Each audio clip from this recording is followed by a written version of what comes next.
वैभव जो कार्यक्रम के सूत्रधार हैं, देहरी के संस्थापक हैं। इनका जन्म अवध क्षेत्र के सुल्तानपुर जिले में हुआ। बचपन से ही साहित्य, सिनेमा और सांस्कृतिक अध्ययन में गहरी रुचि है। इनकी प्रतिष्ठित सेंट स्टीफंस कॉलेज और दिल्ली विश्वविद्यालय से मानविकी की पढ़ाई इन्होंने की है। फिलहाल दिल्ली में दिव्यांगों के लिए वितान फाउंडेशन के लिए काम कर रहे हैं। इसके अलावा विश्वविद्यालयी विद्यार्थियों को सामाजिक सरोकारों की ओर उन्मुख करने के लिए परस्पर द्वारा काम कर रहे हैं। दक्षिण पंथ, वामपंथ जैसी विरोधी विचारधाराओं के बीच संवाद को प्रोत्साहित करने के लिए समर्पित संवाद उत्सव के साथ साथ सामाजिक सांस्कृतिक संस्था देहरी का संचालन कर रहे हैं। हमारे आज के मेहमान प्रोफेसर डॉक्टर राजीव रंजन गिरी जी। उनका जन्म बिहार के गांव भादा, पूर्वी चंपारण में 19 दिसंबर 1978 को हुआ। शुरुआती शिक्षा गांव में, जेएनयू नई दिल्ली से हिंदी साहित्य में एमए एवं एमफिल, एमए में सर्वोच्च स्थान, दिल्ली विश्वविद्यालय से पीएचडी। तद्भव, आलोचना, प्रतिमान, वाक, वागर्थ, हंस, अकार इत्यादि पत्र पत्रिकाओं में आलोचनात्मक निबंध व अनुवाद प्रकाशित। कुछ एक निबंध संस्कृत, उर्दू, उड़िया, अंग्रेजी और जर्मन में अनुदित। संवेद के 50 से अधिक अंकों का सह संपादन। गांधी स्मृति एवं दर्शन समिति राजघाट, नई दिल्ली के हिंदी अंग्रेजी जर्नल अनासक्ति दर्शन के भूदान विशेषांक का संपादन। 3 वर्षों तक साहित्यिक मासिक पत्रिका पाखी में अदबी हयात स्तंभ लेखन। गांधी दर्शन की मासिक पत्रिका अंतिम जन का 3 वर्षों तक संपादन। नेशनल बुक ट्रस्ट की पत्रिका पुस्तक संस्कृति के सलाहकार, आलोचनात्मक लेखन के लिए विद्यापति सम्मान। प्रकाशित कृतियाँ: परस्पर भाषा साहित्य आंदोलन, अथ साहित्य पाठ और प्रसंग, संविधान सभा और भाषा विमर्श, लघु पत्रिका आंदोलन, सामंती जमाने की भक्ति आंदोलन, स्त्री मुक्ति, यथार्थ और यूटोपिया, 1857 विरासत से जिरह, प्रेमचंद संपूर्ण बाल साहित्य, गांधीवाद रहे न रहे एवं पुरुषार्थ, त्याग और स्वराज सहित 10 संपादित पुस्तकें। कुछ एक साल सेंट स्टीफंस कॉलेज और राजधानी कॉलेज में अध्यापन के पश्चात हिंदी विभाग, दिल्ली विश्वविद्यालय में अध्यापन। अब सर आ जाएं तो वैभव, हाँ सर और वैभव अब आगे की बातचीत बढ़ाएंगे। तो कोई भी बातचीत होनी हो, उसका कुछ संदर्भ होता है, कुछ एक दिशा तय होती है जिसके आधार पे आप प्रश्न तय करते हैं। बतरस जो साक्षात्कार श्रृंखला है देहरी की, इसकी कुछ वजहें हैं कि इसे चूज़ किया गया है। इन साक्षात्कार तो हर तरफ होते हैं, लगातार हो रहे हैं, तो हमें भी उसमें कुछ नया ऐड करना है, कुछ ज़रूरी ऐड करना है, जिसकी वजह से ये विधा चुनी है। तो उस लोकेशन, उस संदर्भ को समझने के लिए कुछ महत्वपूर्ण बिंदु हैं। पहली चीज़ ये है कि साहित्य की दुनिया में और हिंदी भाषा के संसार में और इससे इतर भी पढ़ाई लिखाई में दिलचस्पी रखने वाले लोगों को इस बातचीत में उनके काम की चीज़ें मिलें, ये एक उद्देश्य है। इसके अलावा एकेडमिक्स से बाहर का कोई व्यक्ति भी बाद में इस बातचीत को यूट्यूब वगैरह पे सुने तो उसे इस बातचीत के सिरे समझ में आए। ऐसा न लगे कि कोई बोझिल शब्दावली और भारी भरकम विषयों की बात हो रही है जो सर के ऊपर से चली जा रही है। और तीसरी ज़रूरी बात यह है कि राजीव सर के काम, उनके साहित्यिक योगदान के साथ साथ उनके विद्यार्थियों की हमेशा से दिलचस्पी रही है कि उनकी व्यक्तिगत यात्रा को भी सुना जाए, जो अमूमन नहीं शेयर होती है क्लासरूम्स में। तो वो ज़रूरी भूमिका जो भी उनकी ज़िंदगी में जिन चीज़ों ने, जिन अनुभवों ने निभाई है, उस पर भी दृष्टि पड़े, तो वो भी एक प्रयास है यहाँ पे। ये 3 बातों का ध्यान रख के प्रश्न तैयार किए गए हैं जो भी हैं। और ये प्रश्नों के बाद साथ में आप लोग जो भी प्रश्न पूछना चाहें कोई अलग से, उसके लिए भी 15-20 मिनट का समय देना चाहूँगा। कोशिश रहेगी कि 1 घंटे में बातचीत वाइंड अप करें और आखिरी 15-20 मिनट में फिर आपके प्रश्न लिए जा सकें।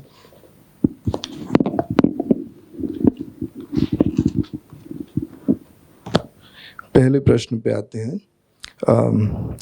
अलग अलग अनुभवों और विचारधाराओं से जुड़ी आपकी एक लंबी यात्रा रही है और अध्यापन के इतने वर्षों में आपने विद्यार्थियों का एक भरा पूरा और निरंतर बढ़ता परिवार बना रखा है। मेरा ये अनुभव है कि मैं आपसे 2012 में सिर्फ 3-4 महीने सेंट स्टीफंस कॉलेज के दिनों में आपसे आपके एज इन आपने मुझे पढ़ाया था, वहाँ पे अध्यापक थे आप, मेरे प्राध्यापक। और उसके बाद से पिछले 12 सालों में ऐसा रहा है कि लगातार आपका सानिध्य मिला है, भले ही मैंने आपके अंडर में कहीं पढ़ाई नहीं करी है। तो इस तरह परिवार आप हमेशा जोड़े रखते हैं विद्यार्थियों को, और ये बहुत सारे विद्यार्थियों का अनुभव है आपके साथ के।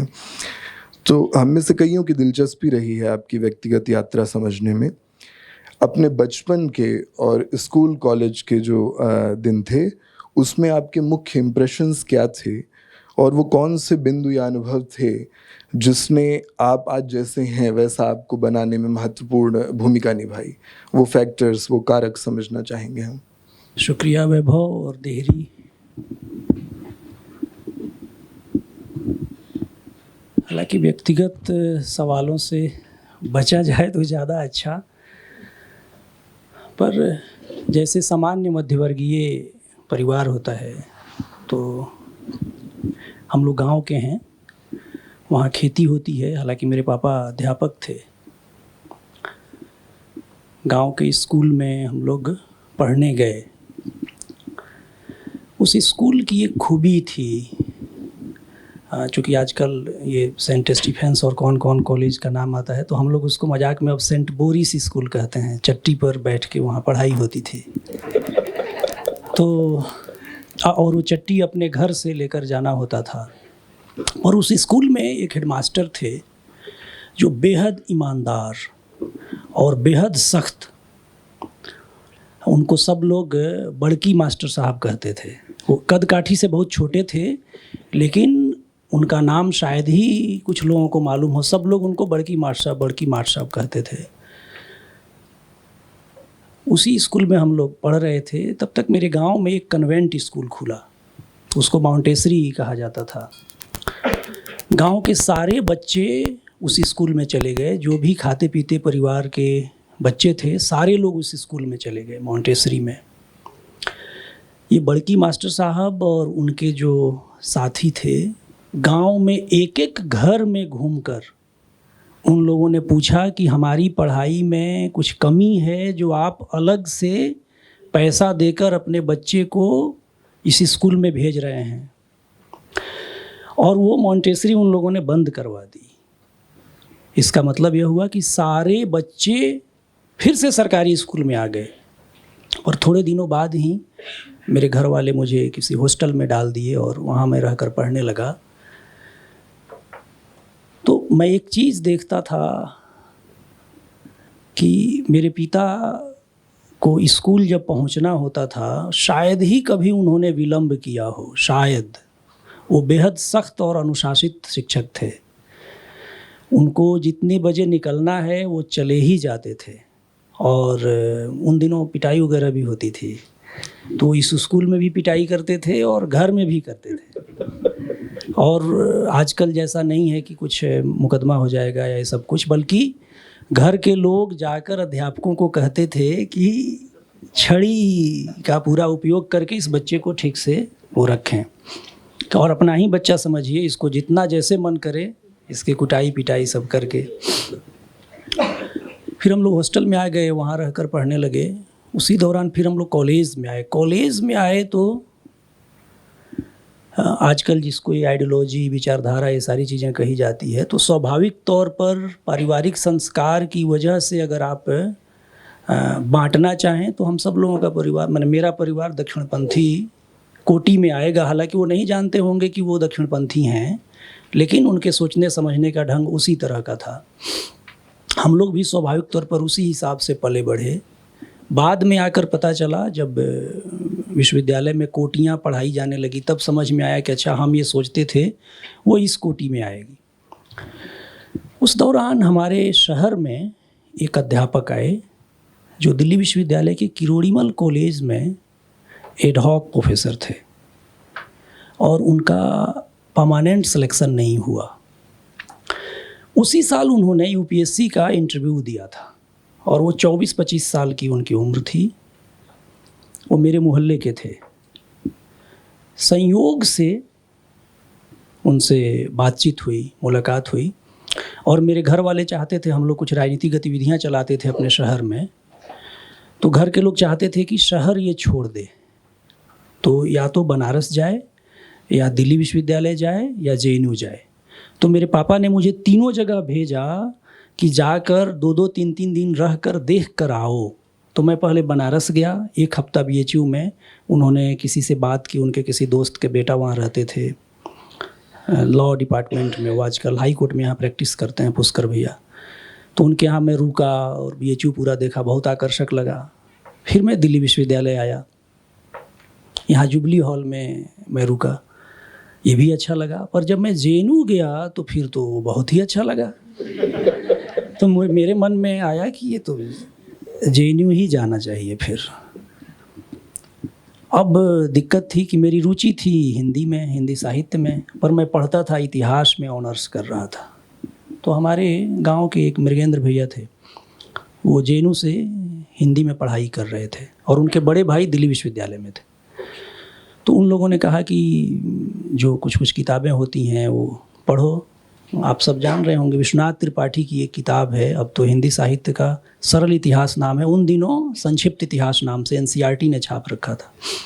तो उसको पढ़ना शुरू किए और अब उसकी तैयारी के लिए, पढ़ने के लिए प्रमोद जी, जिनका अभी मैं जिक्र कर रहा था, जो किरोड़ीमल कॉलेज से परमानेंट नहीं होने की वजह से बिहार में परमानेंट शिक्षक थे, तो चले गए थे।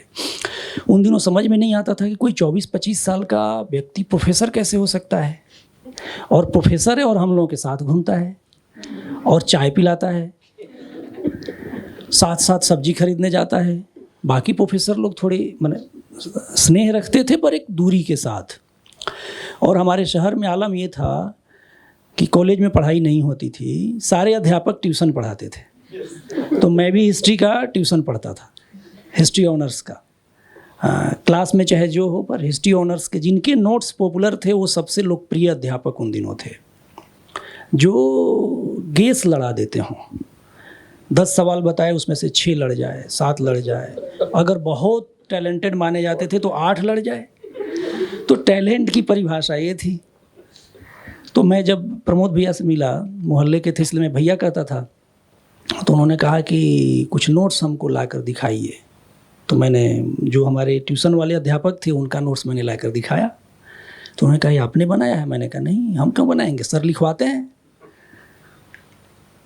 तो उन्होंने कहा कि इसको बंद कीजिए, अगर जाना है बाहर तो आप नोट्स खुद बनाइए।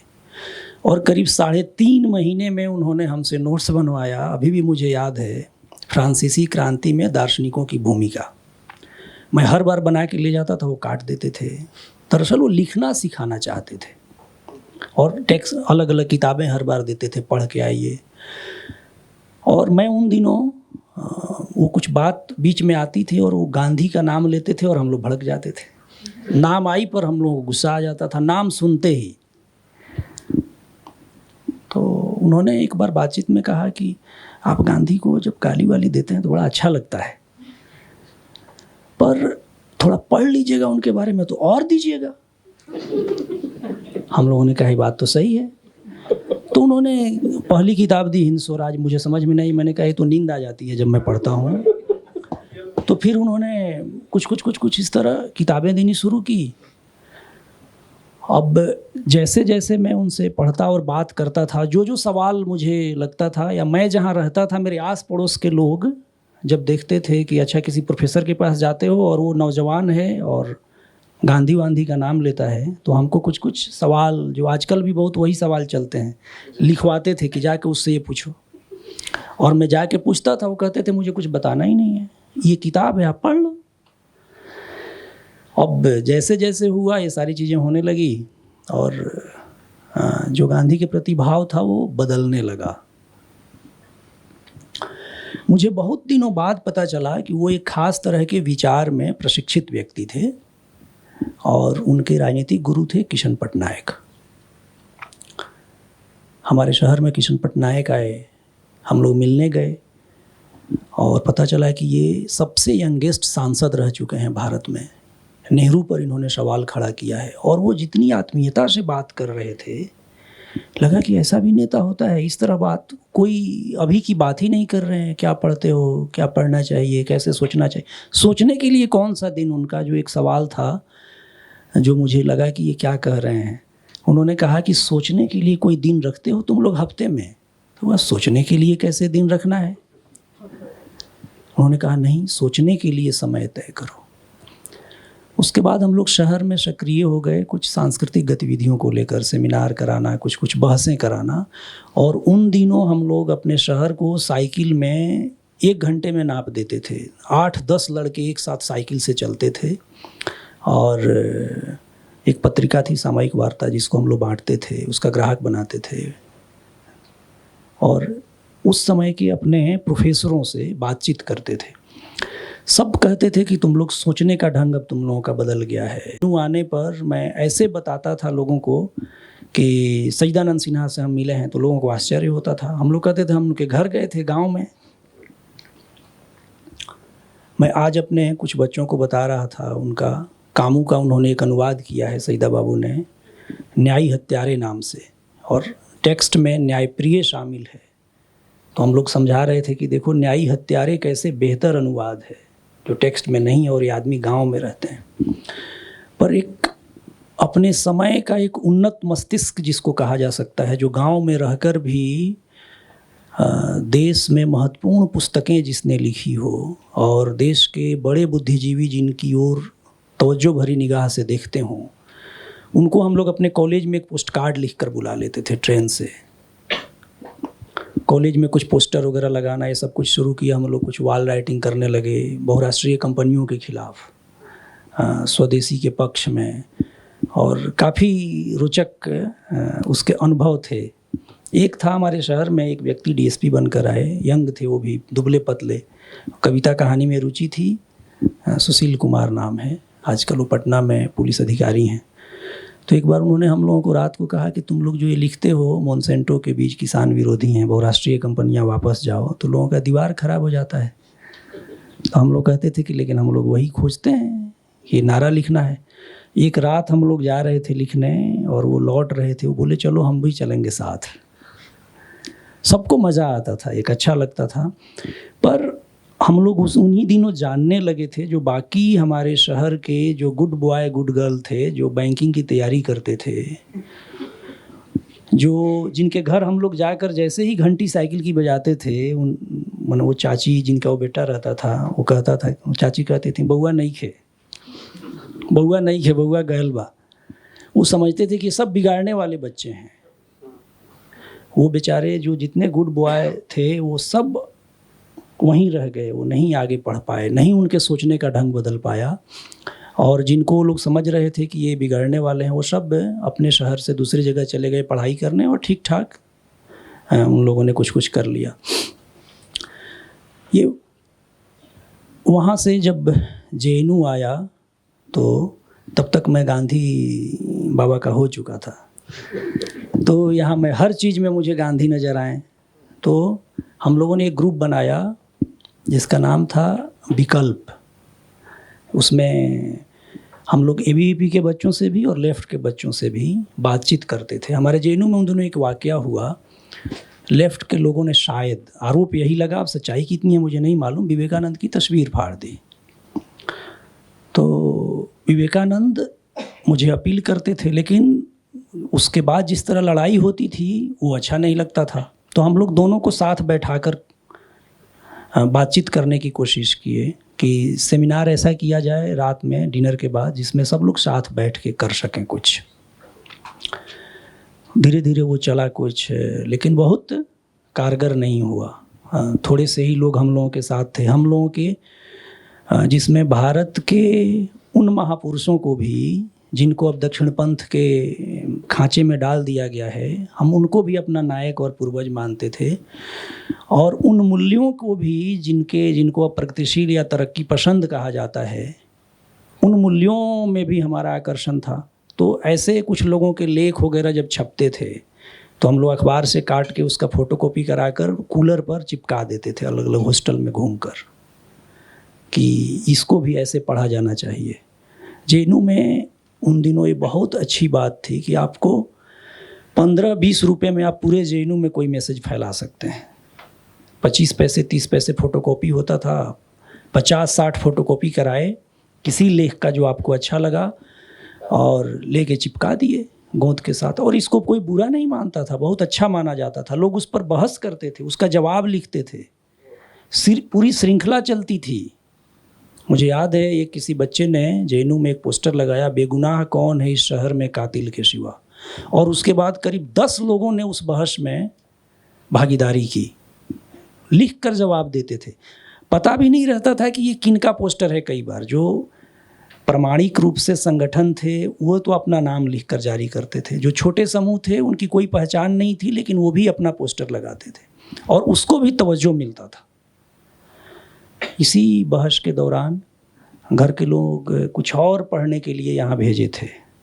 मेरे पिताजी की ख्वाहिश थी कि हिस्ट्री में बीए किया है, हिंदी में एमए किया है, तो उन दिनों 2 ऑप्शनल होते थे।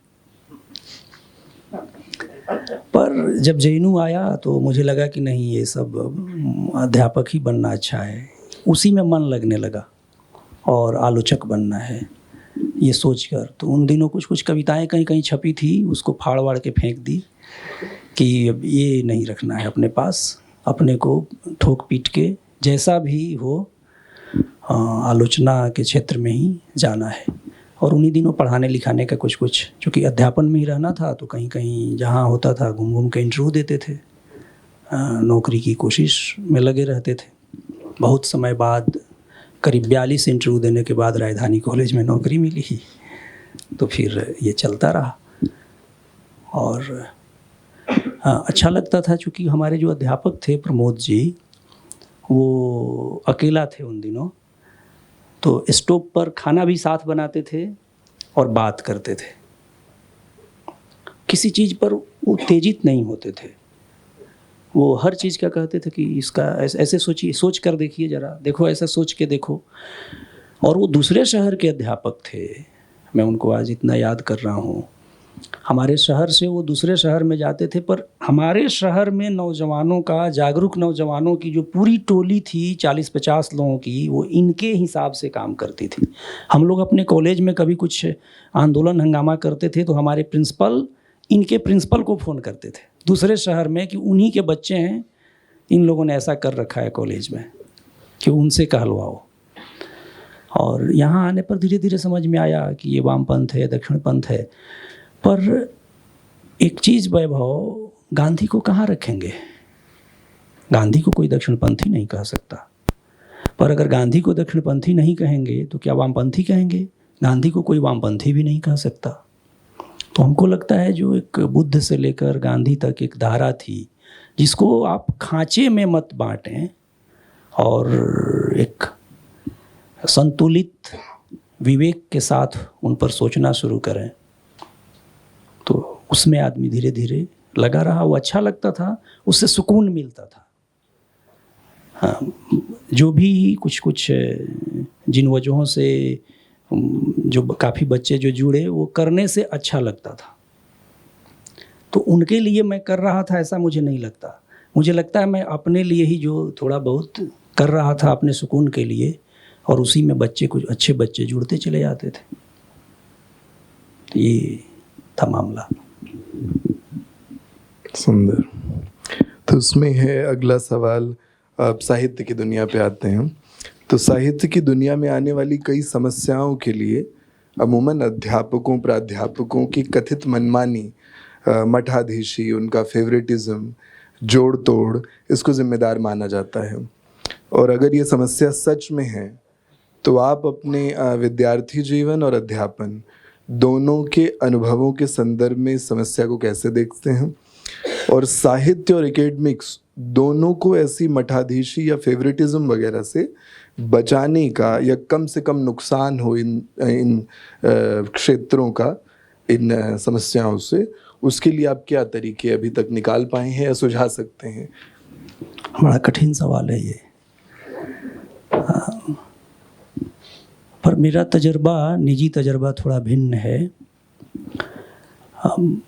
थोड़ा बहुत जेएनयू के दिनों में विचार के आधार पर लोग अनुराग दर्ज कराते हों, पर उतना नहीं। जो भी अच्छा अध्यापक होगा, जैसे जेएनयू में मेरे सबसे पसंदीदा अध्यापक प्रोफेसर वीर भारत तलवार थे, तो मुझे लगता है वो तो घोषित वामपंथी थे और मेरा उनके संगठन, उनके विचार से कोई बहुत लेना देना था नहीं, पर वो मुझे बहुत स्नेह करते थे। और वो जो घोषित दक्षिणपंथी लड़के थे उनको भी उतना ही स्नेह करते थे अगर वो विद्यार्थी अच्छे थे। तो पर ये सवाल तो है जो यहाँ पूछा गया। होता ये है कि कोई भी प्रतिभाशाली व्यक्ति जिसकी बातें विद्यार्थियों को अच्छी लगती हों, क्लासरूम लेक्चर अच्छा लगता हो, उनके इर्द गिर्द वो घेराबंदी बना लेते हैं। और अगर वो व्यक्ति अपने को हमेशा निथार नहीं रहा है तो वही घेराबंदी धीरे धीरे गुट बन जाएगा, एक मठ बन जाएगा। फिर दूसरे पर कुछ सवाल करने लगेगा, कुछ अपने एक सत्ता संरचना वो अपने आप उनके इर्द गिर्द बन जाता है। अगर ये विचार के आधार पर बनता है और इसके बीच में संवाद होता रहे तो इसमें कोई बुराई नहीं है। लेकिन इसको निजी स्तर पर ले जाकर जब लोग किसी बच्चे का नुकसान करते हैं, प्रतिभाशाली बच्चे का, तो वो गड़बड़ है। और आप गौर करेंगे तो हर विषय में ऐसा होता रहा है। लेकिन जो बड़े लोग रहे हैं उन्होंने ऐसा बहुत नहीं किया है। ऐसा करने वाले ज़्यादातर बौने कद के लोग हैं, छोटे लोग हैं। मुझे लगता है अगर वो अध्यापक हो गए और फिर भी ऐसा कर रहे हैं तो वो ठीक नहीं है। इसका कुछ हल मैंने निकाल लिया हो ऐसा तो कुछ है नहीं। मेरी यात्रा भी बहुत छोटी है अभी अध्यापन के लिहाज से, और मेरी सामर्थ्य भी कुछ नहीं है। तो बच्चे आकर बताते हैं तो उनको शुभकामनाएं दे देते हैं, अपने से जितना हो पाता है वो कर देते हैं। बाकी इसका हल तो बड़ा कठिन है। ये होता ये है कि जो लोग इसके शिकार भी होते हैं, जब वो दूसरी तरफ बैठते हैं, जब वो अध्यापक बनते हैं और उनको शक्ति मिलती है तो फिर वैसा ही करने लगते हैं। तो ऐसी स्थिति में वो अपने आप को अगर हमेशा निथार नहीं रहे हैं, लोकतांत्रिक नहीं बना रहे हैं, तो ये ठीक नहीं है और वो लंबे समय तक तो नहीं रहेंगे। चूँकि वो तो मानेंगे कि वो गड़बड़ी कर रहे हैं। दूसरा कोई मान रहा हो या ना मान रहा हो, उनका अपना ईमान तो कह ही रहा होगा कि हमने किसी बच्चे के साथ गड़बड़ की है। तो ऐसे बहुत लोग हैं, जब दूसरे किसी का कुछ होता है उस पर तुरंत लेख लिख देंगे, पोस्ट लिख देंगे। जब वो खुद उस प्रक्रिया में शामिल होंगे तो मौन साध लेंगे। उनको बार बार उकसाया जाएगा तब भी नहीं बोलेंगे। तो ये सब जो क्रांतिकारिता है ये दिखती है, ये टिकाऊ नहीं है। और विद्यार्थी के साथ ये ना हो वो ज़्यादा अच्छा है। विद्यार्थी इससे कैसे डील करें जिसके साथ अन्याय हो रहा है? ये तो एक आग्रह हो गया नॉर्मेटिव कि आप प्रोफेसर से ये गुजारिश तो सही बात है कि वो प्रयास करें कि वो इस पे बेहतर सोचें, खुद को निथारें। लेकिन जो विद्यार्थी जिनको ये झेलना पड़ रहा है लगातार, उस पर्टिकुलर सिचुएशन में कोई भी रचनात्मक तरीका है क्या इससे डील कर पाने का, जो आपने देखा हो सफल होते हुए लगातार अपने विद्यार्थियों को इस तरह से इस परिस्थिति में कैसे काम करें? क्योंकि यहाँ तो मेरिट भी काम नहीं आ रही, मेहनत भी काम नहीं आ रही, तो आखिरकार जोड़ तोड़ में शामिल ही हो जाना पड़ता है। और जो नहीं हो सकता है जोड़ तोड़ में शामिल, हम अच्छी तरह जानते हैं कि कई बार वो फिर कितना भी बेहतर हो पीछे रह जाता है। जो जोड़ तोड़ में शामिल नहीं होगा वो पीछे तो रहेगा, पर दीर्घकालीन हिसाब से अगर देखें तो पीछे नहीं रहेगा। तात्कालिक सफलता उसको भले ना मिले, पर लॉन्ग टर्म में वो सफल भी होगा और वो अपनी जगह धीरे धीरे बनाएगा। पर इसका तरीका अब शिक्षक के साथ है, फिर मुझे गांधी वाला तरीका ही याद आ रहा है कि बार बार अपना पक्ष रखना होगा। ज़्यादातर जो आप बता रहे हो इसमें यही होता है ना, शिक्षक कान के कच्चे होते हैं। तो एक कोई आएगा कुछ उसके बारे में कह जाएगा। तो अगर विद्यार्थी बार बार मिलकर अपनी बात बताता रहे इस सबको भुलाते हुए, तो शिक्षक भी मनुष्य है, इसी समाज का हिस्सा है, तो ऐसा वो करता होगा और करता ही है। लेकिन फिर भी अगर बच्चे आकर बार बार अपनी बात रख रहे हों तो धीरे धीरे वो समझेंगे ज़रूर। दूसरा कोई संवाद के अलावा दूसरा तरीका नहीं है। और इधर तो कुछ सालों में विचार के आधार पर बच्चों का, और बच्चों में से बहुतों के तो विचार ही नहीं हैं।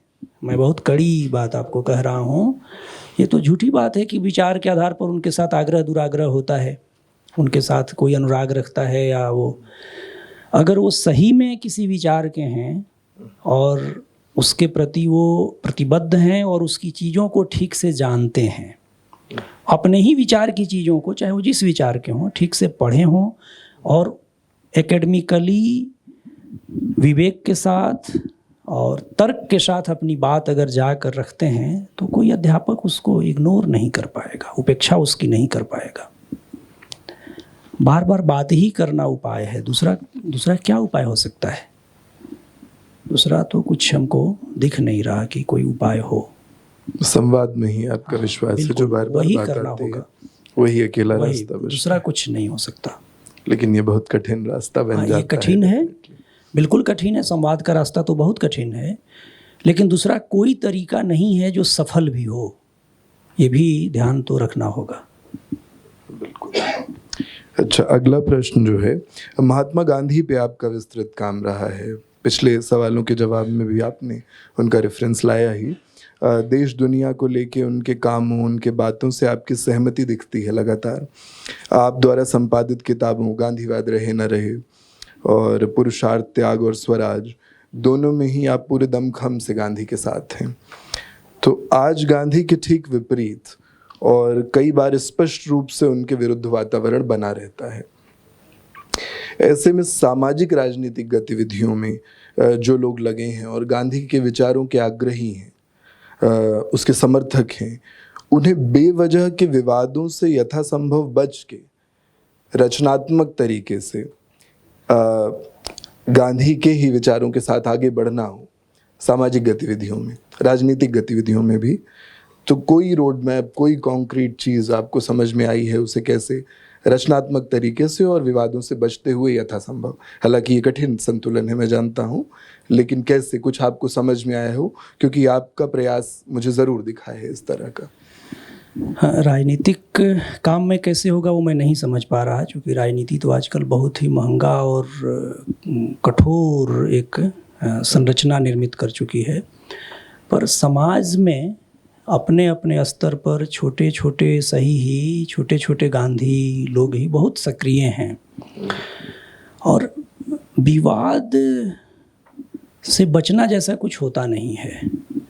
असल में जिनको आपकी बातें पसंद नहीं आएगी या जिनके विचार के विपरीत आपकी बातें पड़ेंगी, वो उसको विवादित बना देंगे। तो ऐसा तो हो नहीं सकता। खुद गांधी अपने दिनों में कम विवादित रहे हों, ऐसा नहीं है। और अभी तो एक बात देखने में ज़रूर समझ में आती है, बड़ा से बड़ा व्यक्ति अपने फील्ड का, जो गांधी को लेकर बहुत ही नफ़रत से भरा हो, और बिल्कुल मामूली व्यक्ति पढ़ाई लिखाई के लिहाज से, उन दोनों में आपको समता दिखेगी। इस मामले में मेरा अपना अनुभव है। कुछ बड़े लोग हैं जिनका नाम लेने की ज़रूरत नहीं है, वो एक प्रवृत्ति के तौर पर हैं, जो किसी विषय के बड़े, अपने देश के बड़े व्यक्ति हैं, पर वो ख़ास तौर से गांधी को लेकर वैसे ही सोशल मीडिया पर नफ़रत फैलाते हैं जैसे कभी कोई ऑटो चलाने वाला अपने आप गांधी का जिक्र आने पर कुछ कह जाता है, और लगता है कि एग्जैक्ट यही बात उनके पास भी है। यानी ये एक ऐसा चीज़ है जहाँ उनकी नफ़रत गांधी को नहीं समझने दे रही है, और इस बेचारे को तो पता नहीं है, तो ये उसका शिकार है, और वो भी शिकार हैं। गांधी का विचार अपने दिनों में बहुत कठिन था, बहुत मुश्किल भरा था। लोग उनके प्रति बहुत, लाखों लोग उनके कहने पर अपना जीवन देने को तैयार थे, पर आप उस दौर की चार प्रवृत्तियों को देखकर समझें अगर, तो समझ में आएगा कि गांधी की क्या स्थिति थी। आप देखिए कि जिन लोगों ने गांधी को गोली मारी, जिस विचार के लोगों ने, उन्होंने गांधी को मुस्लिम परस्त कहकर गोली मारी। उनकी समझ थी कि गांधी मुस्लिम परस्त हैं और उनके होने से मुसलमानों का फायदा है। उस समय मुस्लिम परस्ती का दावा करने वाले जो सबसे बड़े नेता थे मोहम्मद अली जिन्ना, वो पूरे जीवन और उनका संगठन गांधी को क्या कहता रहा कि ये हिंदुओं का नेता है।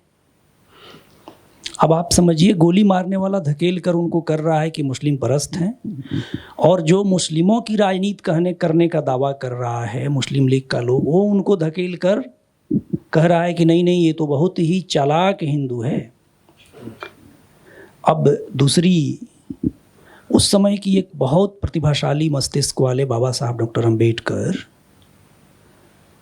32 के बाद खास तौर से गांधी के प्रति जो भाव रखते थे, वो हालांकि 27 में उन्होंने महाड़ सत्याग्रह करते वक्त जिन कुछ लोगों को की तस्वीर उन्होंने लगा रखी थी, उसमें गांधी भी थे, पर पूना पैक्ट के दौरान और उसके बाद उनकी यही ख्वाहिश थी कि गांधी आगे हमेशा दलितों का सवाल, अछूतों का सवाल उठाते रहें, और उनको लगता था कि गांधी के किए से द्विज लोगों को ज़्यादा लाभ होगा।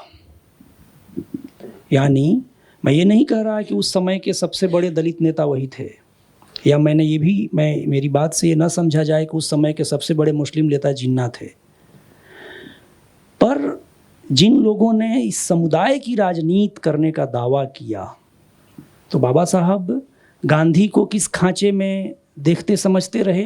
हालांकि ऐसे भी बहुत सारे तथ्य और प्रमाण हैं जहां उनका अपना एक अनुराग और उनसे कुछ एक सद्भाव भी उनके विचार में झलकता है, पर मोटे तौर पर उनकी राजनीति गांधी में द्विज मूल्य की राजनीति दिखती रही,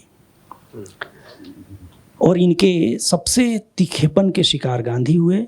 पर अब इसका दूसरा रूप देखिए कि जिधर बाबा साहब धकेल रहे हैं गांधी को, उन सवर्णों ने, द्विजों ने गांधी की जान से मारने की कोशिश की। पुणे में, देवघर में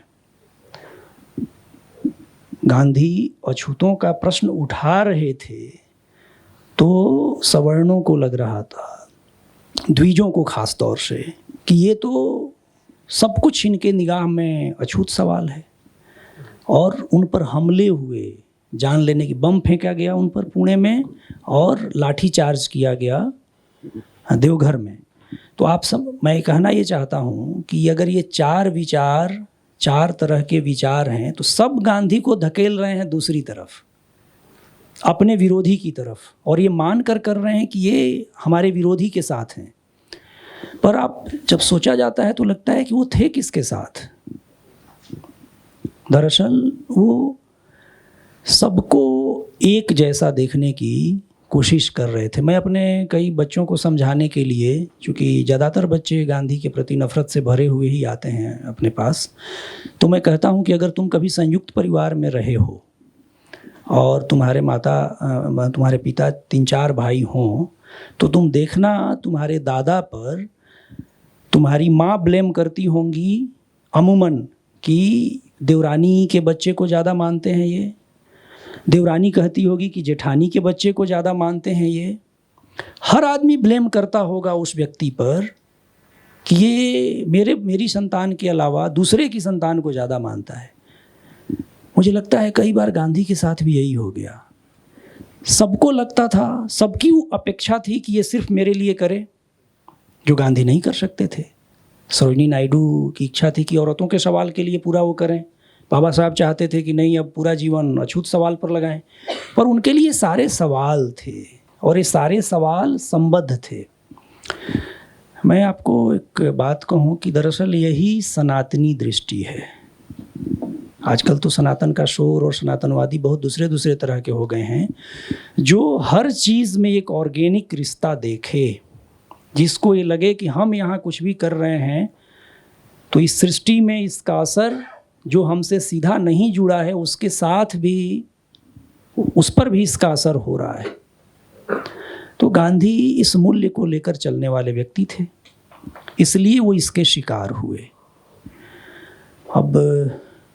अब कैसे किया जाए? अब थोड़ा असल में जब बरसात आती है तो बहुत कीड़े मकोड़े दिखने लगते हैं, और जब बरसात नहीं रहती तो वो सब दबे रहते हैं। तो कुछ ऐसा हमारे यहाँ भू राजनीतिक माहौल हो गया है कि सब लोग अपनी बात कहने में, और उनके पीछे उनको कहीं से ताकत मिलती है, संगठित समूह होता है उनका, और वो लोग बड़े पदों पर होते हैं, ताकतवर लोग होते हैं, वो ऐसा करते हैं। लेकिन धीरे धीरे लोगों को समझना तो होगा। जैसे बुद्ध की तो बहुत निंदा हुई, बहुत बुद्ध के प्रति नफरत फैलाने की कोशिश हुई, पर इस देश की पहचान तो उन्हीं से है 2000 साल बाद। तो वैसे ही अभी जो लोग गांधी को कर रहे हैं, लंबे समय के बाद वो शायद इसको समझें, और ये मिट्टी, ये धरती उन्हीं लोगों की वजह से जानी जाएगी, जो बुद्ध का है, जो गांधी का है। दूसरा, जो लोग ये बहुत तीखी बात करते हैं, जो घृणा में भरे रहते हैं, वो दरअसल मनुष्य के स्वभाव के विपरीत भी काम कर रहे होते हैं। क्या हम लगातार नफरत के साथ जी सकते हैं? हम किसी के प्रति घृणा रखकर या गुस्सा और आवेश में हम कितना दिन बिता सकते हैं? हम खुद, हमारा सर दर्द होने लगेगा, हम अपनी चीज़ों को ही नहीं कर पाएंगे। तो कुदरती तौर पर जिस प्रकृति ने हम लोगों को बनाई है, उसने हम लोगों को नफरत और गुस्से और घृणा के लिहाज से तो नहीं बनाया है। तो जो विचार, जो दर्शन नफरत और घृणा की बुनियाद पर टिका है, या जिसका मुख्य हिस्सा अपने से विपरीत विचार वालों के प्रति नफरत का है, दरअसल वो मनुष्य की प्रकृतिगत संरचना के विरुद्ध आचरण कर रहा है, और वो धीरे धीरे उनको समझना ही होगा।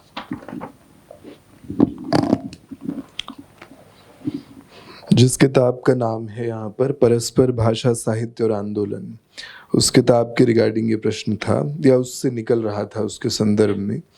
ऐसा है कि हिंदी के बारे में जो आम जनता है हिंदी पट्टी की, वो अपनी बातचीत में मातृभाषा के प्रति गर्व जताती है, और राष्ट्रभाषा बनाने का आग्रह भी बहुत ज़ोर शोर से सुनाई पड़ता रहता है, चाय की दुकान पे भी सुनने को, और एकेडमिक्स में भी, विश्वविद्यालयों में भी।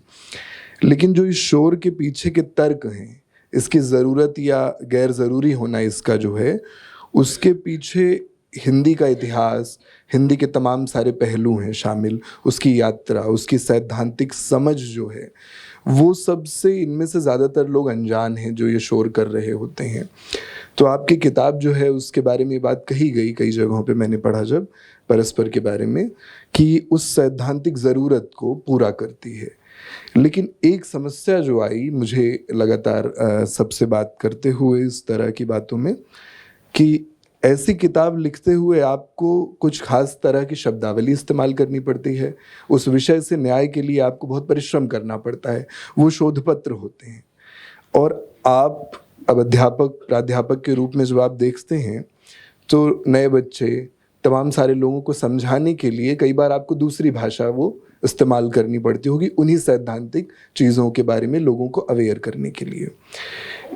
ये कि आम लोगों तक ये चीज़ें पहुंच सकें, और इस तरह के प्रयास ऊपर एकेडमिक्स पर और तमाम जगहों पे होते ही रहें, लेकिन आम लोगों तक हम इसे पहुंचा सकें, ख़ास तौर से उन विद्यार्थियों को जो जुड़ रहे हैं हिंदी से नए, अलग अलग इलाकों में, हिंदी पट्टी में पूरे अलग अलग जगहों पे, उसके लिए मतलब अध्यापक और विद्यार्थी दोनों के लिए आपकी कोई सलाह, कोई राय इसमें आती है इस तरह की, कि कैसे इन चीज़ों को ज़्यादा बेहतर तरीके से और बेहतर इन्फॉर्म्ड तरीके से लोगों तक ये बात पहुंचाई जाए, ताकि वो बेहतर सोच सकें कि वो जो आग्रह पाल ले रहे हैं अपने पूर्वाग्रहों में कि भारत की राष्ट्रभाषा हिंदी ही होनी चाहिए, या हिंदी के प्रति कोई दम भुन में भर गया है, या कोई भी चीज़ जो वो बिना समझ के बोल रहे हैं उसे बेहतर समझ के कह सकें, उसके लिए कोई सलाह?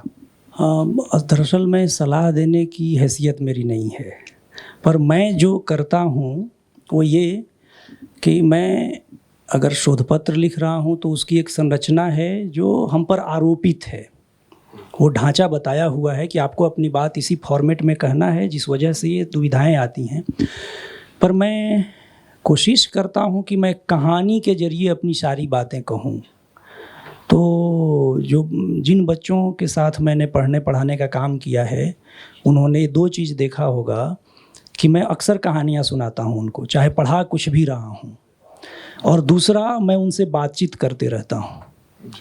अपनी तरफ से कुछ कहना, मुझे नहीं लगता कि मैं उनसे बहुत कुछ जान रहा हूँ। उम्र की वजह से कुछ किताबें ज़्यादा पढ़ ली, कुछ तजुर्बा ज़्यादा है। बाकी ये बच्चे बहुत प्रतिभाशाली होते हैं, जो नए बच्चे आते हैं, तो कहानियों के ज़रिए अपनी बात कहना। अब मैं अगर ये राष्ट्रभाषा वाला सवाल, जो लोग अभी भी चाहते हैं कि हिंदी राष्ट्रभाषा बन जानी चाहिए, उन्होंने कभी तमिल वालों से जानने की कोशिश की है कि वो क्या करते हैं? कभी मलयालम वालों से जानने की कोशिश की है? और तो और कभी भोजपुरी और मगही वालों से जानने की कोशिश की है? नहीं की है। हमारे संविधान सभा में सारे लोग बैठे थे राष्ट्रभाषा बनाने, पर उनको लगा कि हमको बनाना है राष्ट्रभाषा, लेकिन हम बना नहीं पाएंगे, तो बनाया क्या? राजभाषा। अब यहाँ भी एक खेल कर दिया उन लोगों ने, हम लोगों के पूर्वजों ने। हुआ ये कि जब संविधान हमारा बन रहा था, जो करीब 250 लोग मिलकर तैयार कर रहे थे, हम सब लोगों के पूर्वज, अलग अलग समुदाय, जाति, धर्म, भाषा, क्षेत्र के, तो उन लोगों ने शुरू में पूछा कि हमारा संविधान मौलिक कौन सा होगा? तो कहा गया कि अपनी भाषा वाला, हिंदी वाला। पर जब बनकर तैयार हुआ, तब कैटेगोरिकली संविधान सभा के अध्यक्ष देश रत्न बाबू राजेंद्र प्रसाद ने कहा कि अगर कभी दुविधा हुई हिंदी वाले संविधान में और अंग्रेजी वाले में, तो प्रमाण माना जाए अंग्रेजी को, हिंदी को नहीं। अब आप सोचिए, अंग्रेजी में लिखा हुआ है हिंदी के लिए ऑफिशियल लैंग्वेज, और हिंदी में लिखा हुआ है राजभाषा। कौन कहेगा कि ऑफिशियल लैंग्वेज को राजभाषा कहें? जब हिंदी में राजभाषा कहा गया, तो वहाँ सवाल पूछा गया संविधान सभा में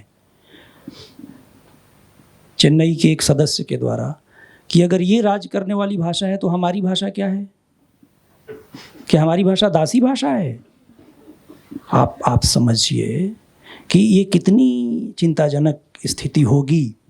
दूसरी, जब कहा गया कि हिंदी को राष्ट्रभाषा बनाना है, तो सारे लोगों ने अपनी अपनी भाषाओं के पक्ष में, जितना मुझे अपनी भोजपुरी से प्यार है या हिंदी से है, उतना ही किसी को मलयालम से है, किसी को उड़िया से है, किसी को तमिल से है। उन लोगों ने कहा कि अगर आप ये भाषा राष्ट्रभाषा है, तो हमारी भाषा क्या है? संविधान सभा की बहसों में इससे निजात दिलाने के लिए उस समय के सबसे प्रभावशाली नेता जवाहरलाल नेहरू ने 8वीं अनुसूची का प्रावधान रखा। आप कॉन्स्टिट्यूशन में, अपने संविधान में 8वीं अनुसूची वाला जब पन्ना देखेंगे, तो वहाँ कुछ नहीं लिखा है, केवल कुछ भाषाओं के नाम हैं, और कहा कि ये सारी भाषाएं हमारी राष्ट्रभाषाएं हैं। दूसरा कोई उपाय नहीं था। एक आज़ादी मिलने के पहले परिस्थिति दूसरी थी। उस समय हमारे देश की सारी भाषाओं ने अपनी शक्ति हिंदी में समाहित कर दी थी, और हिंदी ही सबसे आगे बढ़कर सब कुछ कर रही थी। पर आज़ादी मिलने के बाद जब भाषा के आधार पर आप सत्ता में हिस्सेदारी लेंगे, तो स्वाभाविक है कि वो भी ऐसा करेंगे। और मैं इस लिहाज से खुद पर यानी हिंदी भाषी पर ज़्यादा आरोप लगाना, ब्लेम करना चाहूँगा। तमिल के लोगों ने, मलयालम के लोगों ने हमारे संविधान के त्रिभाषा सूत्र का पालन किया, हम लोगों ने नहीं किया। और हम अपने आप बड़े भाई साहब बन जाते हैं अपनी संख्या के आधार पर। संख्या के आधार पर कभी देश नहीं टिका रहता, नहीं चलता। देश चलता है सबको सुनने के आधार पर। चाहे किसी की भाषा को बोलने वाले कितने भी कम हों, लेकिन बड़ी भाषा वाले उसको उतने ही स्नेह सम्मान के साथ सुनें, अपने विचारों को आरोपित नहीं करें, अपनी भाषा के वर्चस्व को वहाँ स्थापित नहीं करें, तभी कुछ हो सकता है। इसीलिए मामला पेचीदा हो गया। राष्ट्रभाषा बनाने चले थे, राजभाषा बना दिए, और राजभाषा भी क्या बनाए? कागज़ का मुकुट दे गए हिंदी को। नकली मुकुट है ये। समझना चाहिए कि सबकी भाषा को, हम में से, मुझे नहीं पता यहाँ सारे हिंदी भाषी लोग हैं, हम आपस में ही सोचें कि हम लोगों ने क्या त्रिभाषा सूत्र के हिसाब से दक्षिण की किसी भाषा को हमने सीखी? अपवाद स्वरूप कोई कभी मिलेगा जो कहे कि हमने दक्षिण की भाषा सीखी। हम लोगों ने त्रिभाषा का अर्थ निकाल लिया, एक अपनी मातृभाषा, एक हिंदी, एक अंग्रेजी। सोचिए, उन लोगों ने तो हिंदी सीखी। आप इसको ऐसे समझिए, दक्षिण के विश्वविद्यालयों में, कॉलेजों में आपको हिंदी विभाग मिल जाएगा। हमारे यहाँ कितने विश्वविद्यालय और कॉलेज में दक्षिण की भाषाओं का विभाग है? ये बहुत, हमारे यहाँ जो तरक्की पसंद, प्रगतिशील और लोकतांत्रिक माने जाने वाले भी हम लोगों के पूर्वज रचनाकार हैं, उन लोगों के भीतर भी स्नेह और अनुरागवश ही सही पर अपनी भाषा के वर्चस्व का एक तस्वूर, एक ख्याल हमेशा बना रहा, जिस वजह से ये कभी नहीं ये हो पाया। भाषा का मामला बहुत पेचीदा है। भाषा का मामला धर्म से भी ज़्यादा तीखा और पेचीदा है। मोहम्मद अली जिन्ना और उनके लोगों ने धर्म के आधार पर देश बनवा लिया, पर 25 साल भी नहीं टिक पाया उनके धर्म की ताकत। भाषा के आधार पर बांग्ला भाषी हिंदू और बांग्ला भाषी मुसलमान अलग हो गए। भाषा की भूमिका धर्म से भी ज़्यादा तीखी और ताकतवर और गहरी होती है, उसकी जड़ें ज़्यादा गहरी है। तो जो लोग भी अभी ये ख्याल करते हैं कि हम अपनी भाषा को अपनी संख्या के आधार पर स्थापित कर लेंगे और राष्ट्रभाषा का दर्जा दिलवा लेंगे, मैं तो पर्सनली, हम लोग जय जगत वाले हैं, विनोबा वाले हैं, गांधी वाले हैं, तो हम तो ये नहीं चाहेंगे। अगर ये आवाज़ दक्षिण से आए तो ज़्यादा अच्छा है। अपने यहाँ एक नेता हुए राम मनोहर लोहिया, जो अंग्रेजी भाषा को हटाने का आंदोलन चला रहे थे, तो उन्होंने एक नारा दिया, चाहे तमिल आए पर अंग्रेजी जाए। कितने लोग सहमत होंगे कि हम तमिल को मान लेंगे? अब एक बेईमानी दूसरे पक्ष के लोग भी करते हैं, वो ये कि वो हिंदी पर तो बहुत खफा होते हैं, पर चोर दरवाजे से वो अंग्रेजी को लागू करना चाहते हैं। और इसमें उनकी एक वर्गीय समझ काम करती है, जो हमारे संविधान सभा के भीतर भी थी। सारे क्रिमिलेयर लोग थे, चाहे वो जिस जाति, वर्ण, समुदाय, भाषा के लोग हों। आप सोचिए कि कभी तमिल में अंग्रेजी के खिलाफ आंदोलन नहीं होता। अगर उनको अपनी भाषा से स्नेह है, जो कि है भी, तो अपनी भाषा की अस्मिता को लागू करने की बात तो करें, पर अंग्रेजी परस्ती न करें। तो उनकी तरफ से ये बेईमानी होती है कि वो अंग्रेजी के खिलाफ नहीं बोलते, उस औपनिवेशिक दास्ता के खिलाफ नहीं बोलते, और नतीजा ये होता है कि ये सभी फटी हुई जुबान से दास्तान सुनाने लगते हैं। वे वो बोलने लगते हैं जो उनको बोलना नहीं चाहिए होता है। वो दरअसल उनके भीतर एक, आशीष नंदी का एक बहुत प्यारा जुमला है, इंटीमेट एनिमी, उनके भीतर एक जिगरी दुश्मन रहता है, जिसको मानते दुश्मन हैं पर उससे वो बेहिंता मोहब्बत करते हैं, और वो उनके सर पर चढ़कर बोलता है। तो ये समझना होगा कि तमिल में तमिल हो, केरल में मलयालम हो, उन भाषाओं की बात हो, पर बीच में इस सत्ता और सीट या संसाधनों की शेयरिंग में जो बंदर की भूमिका है, वो अंग्रेजी के पास न रहे, कि वो सबकी रोटी खा ले और फिर हम सबको हिंदुस्तान में रहते हुए हम सब काले अंग्रेज बनकर ही रह जाएं। फिर यहाँ वही ध्यान आएंगे गांधी, जिन्होंने हिंदी की बात हमेशा की। हिंदी प्रचार सभा उनकी दक्षिण में बहुत सक्रिय थी, पर उन्होंने कभी वहाँ की भाषाओं की उपेक्षा की बात नहीं की। इसमें ये समस्या भी रह जाती होगी दूसरे भाषा भाषियों के साथ शायद, कि अगर वो अंग्रेज़ी को ना स्वीकार कर लें तो बाकी लड़ाई जो फिर रह जाती है उसमें वही हिंदी का जो इम्पोजिशन है, इससे बचने के लिए संभवतः शायद अंग्रेज़ी को रास्ता बना लिया जाता है, लेकिन उनके पास विकल्प शायद नहीं है। ऐसा कुछ नहीं, वो अपनी भाषा को ही सबसे आगे रख सकते हैं। और ये दरअसल मामला लिंक का है कि दूसरे इलाके के लोगों से वो बात करें अंग्रेजी में, वो कठिन है, पर ये क्यों ना सोच लिया जाए कि दूसरे इलाके के लोगों से वो तमिल में ही बात करें, वो मलयालम में ही बात करें, वो उड़िया में ही बात करें। दरअसल वहाँ भी इस लड़ाई की कमान जिनके हाथ में है वो क्रीमी लेयर तबका है और वो अंग्रेज़ी में अपने को ज़्यादा सहज पाता है। मैं आपको एक किस्सा बताता हूँ, वो बहुत इंटरेस्टिंग होगा। संविधान सभा की जब पहली बैठक हुई 9 दिसंबर 1946 को इसी दिल्ली में, तो उम्र के आधार पर बिहार के सच्चिदानंद सिन्हा को अध्यक्ष बनाया गया, प्रोटम स्पीकर बनाया गया। सब लोग खड़ा होकर उनको ग्रीट करने आए, अभिवादन करने आए। शुरू के 7 वक्ताओं ने उनको बधाइयाँ अंग्रेजी में दी। ये 1946 है। जो 8वां व्यक्ति आया हिंदुस्तानी में बोलने, वो अभिशप्त था इस देश में नहीं रहने को, खान अब्दुल गफ्फार खान।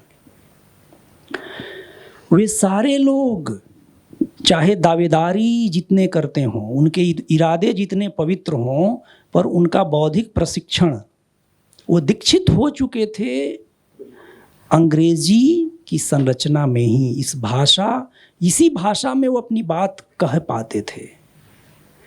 वो खड़ा तो होते थे कि हमको अपनी भाषा में कुछ कहना है, पर उनकी स्वाभाविक भाषा, उनके प्रशिक्षण की भाषा, खास तौर से बौद्धिक प्रशिक्षण की भाषा अंग्रेजी हो चुकी थी। तो ये कठिन है, पर जो हिंदी के खिलाफ बोलता है, मेरी गुजारिश सिर्फ ये है कि वो अपनी भाषा को लेकर आगे रख कर बोले। अगर वो सिर्फ अपनी भाषा को लेकर आगे रख कर बोले, इस कठिन रास्ते पर अगर वो चलने को तैयार है, तो मेरे जैसे लोग बहुत कम होंगे, पर वो उनके पीछे हो जाएंगे। भले ही वो आंदोलन हमारी भाषा के खिलाफ हो रहा होगा, पर अगर उनके इरादे ये हैं कि हिंदी का विरोध करके उनको अंग्रेजी को स्थापित करना है, तो उनकी नीयत में खोट लगता है, कुछ बेईमानी जैसी लगती है, और लगता है कि नहीं, फिर तो ये ठीक नहीं है। इस सवाल से इतर जगह पर चलते हैं। प्रेमचंद पे भी आपका विस्तृत काम रहा है। दलित जीवन से जुड़ी उनकी कहानियों का एक कलेक्शन आपने एडिट किया है। प्रेमचंद साहित्य पे आपके जो लेख हैं वो आपकी किताब अथ साहित्य पाठ और प्रसंग में संकलित हैं। प्रेमचंद का बाल साहित्य नाम का जो आलेख है, उसमें आपने बाल साहित्य की हिंदी में स्थिति पे अपने विचार रखे हैं। प्रेमचंद या इधर विनोद कुमार शुक्ल या क्षमा शर्मा या विष्णु प्रभाकर, कुछ नाम मिल जाते हैं जो बाल साहित्य पे भी साथ साथ रच रहे थे और बाकी साहित्य भी, लेकिन अमूमन बाल साहित्य पे हिंदी के रचनाकारों का, साहित्यकारों का ध्यान कम जाता है और इसे गंभीर साहित्य की तरह नहीं देखा जाता आलोचकों के द्वारा भी। इसके पीछे क्या वजहें हैं? उसमें जब आप ये सवाल रखते हैं उस आलेख में, तो ये सवाल आता है, लेकिन इस सवाल का जवाब नहीं आता। मुझे लगा वो सवाल ज़रूरी है कि इसकी क्या वजहें हैं कि बाल साहित्य को उतनी गंभीरता से हमारे हिंदी साहित्य में नहीं देखते, और इस स्थिति को कोई रास्ता है क्या बदलने का? हाँ वैभव, अगर मेरे पास उसका जवाब होता तो मैंने जवाब ज़रूर लिखा होता, पर मेरे मन में सवाल था और मुझे लगा ये सवाल रख देना चाहिए कि बांग्ला भाषी बड़ा से बड़ा लेखक, गुरुदेव तक, काजी नजरुल तक, सत्यजीत रे तक, सब बच्चों के लिए लिखते हैं। हमारे यहाँ अब स्थिति बदली है, 8-10 सालों में थोड़ा ज़्यादा बदली है। ये एकलव्य वाले, तक्षशिला वाले जो प्लूटो और साइकिल पत्रिका निकालते हैं सुशील शुक्ल के प्रयास से, तो हमारे बड़े रचनाकारों से, जो जिनको बड़ा रचनाकार कहा जाता है, उनसे भी वो लिखवा रहे हैं। विनोद कुमार शुक्ल ने लिखा, अरुण कमल ने लिखा है, राजेश जोशी ने लिखा है। कल मुझे मेरे घर पर मैं गया तो मेरा भांजा हाजी नाजी स्वयं प्रकाश की कहानी सुना रहा था मुझे, उनकी किताब है। तो इन लोगों से भी ये लोग सयास लिखवा रहे हैं। पर हमारे यहाँ बच्चों के लिए, बच्चों को हमने छोड़ दिया है जैसे वो एक अलग तरह की दुनिया के लोग हैं, और बाद में हम उनसे उम्मीद करते हैं कि ये विनोद कुमार शुक्ल को या निर्मल वर्मा को, बाकी लोगों को क्यों नहीं पढ़ रहे हैं। तो चूँकि हमने बुनियाद में तो डाली नहीं, ये बांग्ला वालों ने डाली, असमीज वालों ने डाली, मराठियों ने डाली, मराठी भाषियों ने। हमारे यहाँ ये नहीं है, पर स्थिति बदलेगी शायद। इसके लिए लोगों से ज़्यादा हमारी अपनी संस्कृति और संस्कार की जड़ें भी जिम्मेवार हैं। मसलन असमीज में एक संस्कार होता है जिसमें माएँ अपने बच्चों को उनके साहित्य के बड़े सम्मेलन में, और उनके साहित्य के सम्मेलन का मतलब है जिसमें 50,000 1 लाख लोग आते हैं, लेखकों का परिचय संस्कार कराती हैं। ये हमारे यहाँ तो नहीं है कि कोई माँ आकर बता रही हो कि देखो वो निर्मल जा रहे हैं, वो विनोद कुमार शुक्ल हैं, वरुण कमल हैं।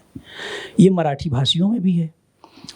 तो हमारे यहाँ तो एक माने हमारी अपने समाज में भी ये गड़बड़ी है, लेकिन साथ साथ वैसी संस्थाएं भी हमारे यहाँ न के बराबर हैं जो बच्चों के साहित्य पर उसी तरह से काम करें।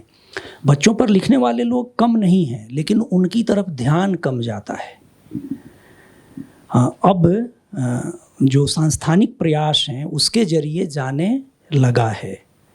तो खुद प्रेमचंद ने बच्चों के लिए जो किताब बनाई वो शायद नहीं बनाते अगर उनको पाठ्यक्रम के लिए किताब नहीं लिखना होता, और पाठ्यक्रम में लिखने की वजह से ज़्यादा रॉयल्टी का मामला था। आप सोचिए, उन्होंने कहा है, उन्होंने कुछ सिफारिश भी की थी कि मेरी किताब सिलेबस में लगवा दो, और उस हिसाब से वो लिख रहे थे। तो शायद इसका एक रिश्ता हमारे किताबों पर खर्च करने वाले खर्च नहीं करने वाले संस्कारगत दोषों से भी है कि हम लोग ये मानते ही नहीं, बच्चे को महंगा खिलौना दे देंगे पर महंगी किताबें न दें। अब स्थितियां बदल रही हैं। बहुत सारे लोग बच्चों को किताबें भी देते हैं और पुस्तक मेला में बच्चों वाले में बहुत भीड़ भी दिखती है, लेकिन अगर इसकी भी तुलना मराठी और बांग्ला भाषी लोगों से करें तो फिर थोड़ा हमारा पक्ष कमज़ोर दिखता है। ये प्रश्न बहुत सारे हैं, समय बहुत कम है, तो अब कुछ ऐसे सवाल, छोटे छोटे जवाब जिसके शायद दे सकें आप। अभी की हिंदी साहित्य की जो स्थिति है उसे देखते हुए ऐसे कौन कौन से पॉजिटिव और नेगेटिव यानी सकारात्मक और नकारात्मक प्रवृत्तियां हैं जिसको सबसे ज़्यादा डोमिनेंट आप देख रहे हैं और आप चिन्हित कर पाते हैं कि हाँ ये पॉजिटिव चीज़ें लगातार हो रही हैं हिंदी साहित्य में ज़रूर, और ये नेगेटिव्स हैं जो लगातार बने हुए हैं या बढ़ रहे हैं? दरअसल यहाँ भी मामला सफ़ेद स्याह जैसा कहना थोड़ा कठिन है, पर कई बार मुझे लगता है कि एक ही तरह के विषयों पर कई लोग कहानी लिख देते हैं। मैं इसको सीधे कहूँ तो जो केवल कहानी और कविता के जरिए किसी विमर्श को उठाना चाहते हैं या किसी विमर्श के फॉर्मूले के आधार पर लिख रहे हैं। शुरुआती दिनों में ये ज़रूरी था क्योंकि उन विमर्शों पर ध्यान जाना चाहिए था, पर जब ये बहुतायत में होने लगा और प्रवृत्तिगत रूप में होने लगा तो लगभग चिन्हित होने लगे कि इस संपादक को इस तरह के थीम पर ही कहानी पसंद आएगी और ये संपादक हमको साहित्य में स्थापित कर सकता है। तो सब लोग अपनी प्रतिभा का उपयोग, दुरुपयोग, जो भी है सदुपयोग उधर ही करने लगे।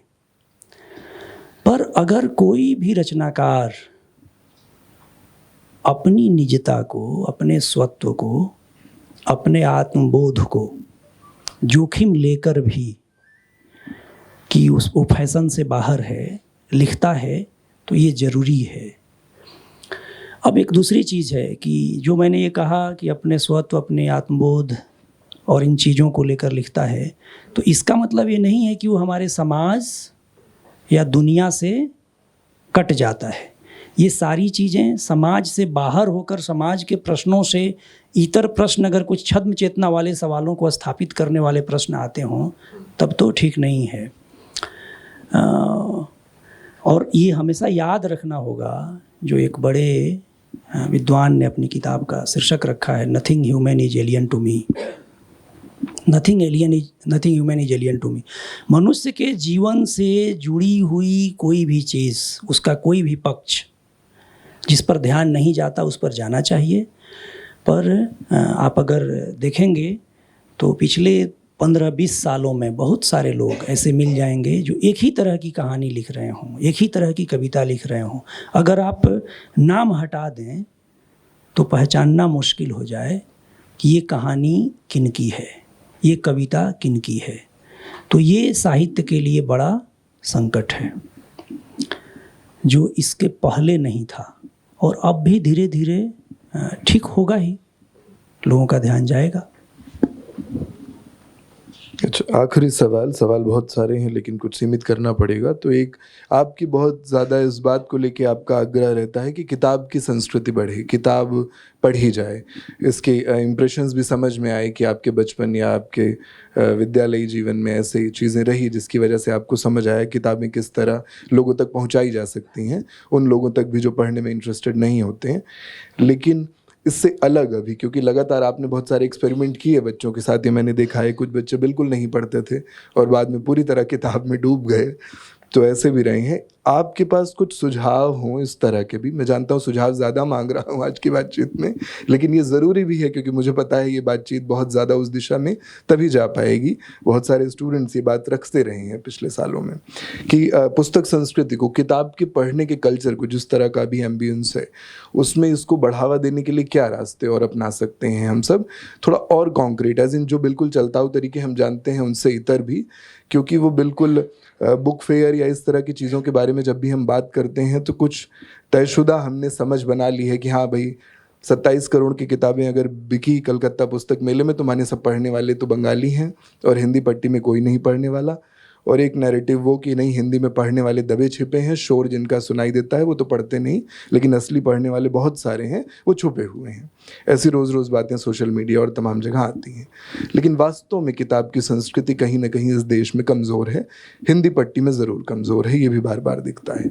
तो आइसलैंड जैसे किसी देश का उदाहरण ले ले जहाँ किसान के घर में भी लाइब्रेरी के उदाहरण लगातार मिलते हैं। देहरी का भी मेरा एक हम लोगों का ज़रूरी उद्देश्य की तरह रहा कि किताब की संस्कृति हम सबको जोड़ने वाली वजह है, तो क्यों नहीं वो और ज़्यादा बढ़े। हम अपने ही घर में उन किताबों पे चर्चा नहीं कर पाते जो किताबें हमारे जीवन में बहुत कुछ तय कर रही हैं, तो क्या तरीके और निकाल सकते हैं, क्या और रास्ते हो सकते हैं संस्थागत स्तर पे भी, हमारी जैसी कोई गैर सरकारी संस्था भी ये सब करना चाहे, किस तरह से इसको कर सकती है कि बेहतर तरीके से हम किताबों का और रीडिंग कल्चर का प्रसार कर सकें, और अलग अलग किस्म की किताबों का। हाँ, अभी तो सुनने की ही संस्कृति ख़त्म हो गई है, तो पढ़ने वाली संस्कृति तो उससे बहुत आगे की चीज़ है। शिक्षा शास्त्री कृष्ण कुमार ने एक विश्लेषण रखा है, मैं उसके जरिए आपको बता रहा हूँ। उन्होंने कहा है कि जो पीढ़ी अपने दादी नानी से ज़्यादा कहानियाँ सुनती रही वे बाद में भी सुनने की संस्कृति को रख पाए, उनके पास धैर्य ज़्यादा था, वो सुन पाते थे। पढ़ने वाली बात उसके आगे है। तो एक तो ये चरण है। दूसरा, हम लोग, आप ऐसे समझिए कि हम लोग जब कोई घर वगैरह देखने जाते हैं तो किताबों के लिए उसमें कोई जगह हम नहीं शायद सोचते।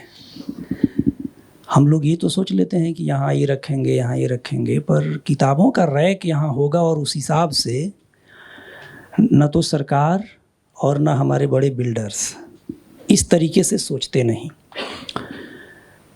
दूसरा, जो अनौपचारिक तरीका है संस्थागत प्रयास की बजाय लोग करें, वो यही कि किताबों को पढ़ें, जिसकी जिसमें रुचि है, जिस तरह की चीज़ों में रुचि है उस पर पढ़ें और उसमें बात करें। पर ये पढ़ना और बात करना भी तभी होगा जब काम का बहुत दबाव न हो।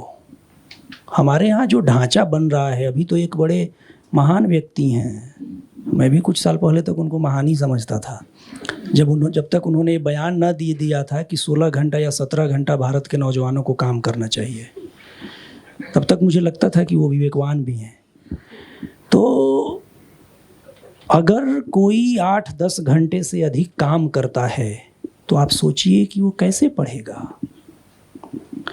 तो हम एक ऐसा ढांचा बनाएं जिसमें सब लोग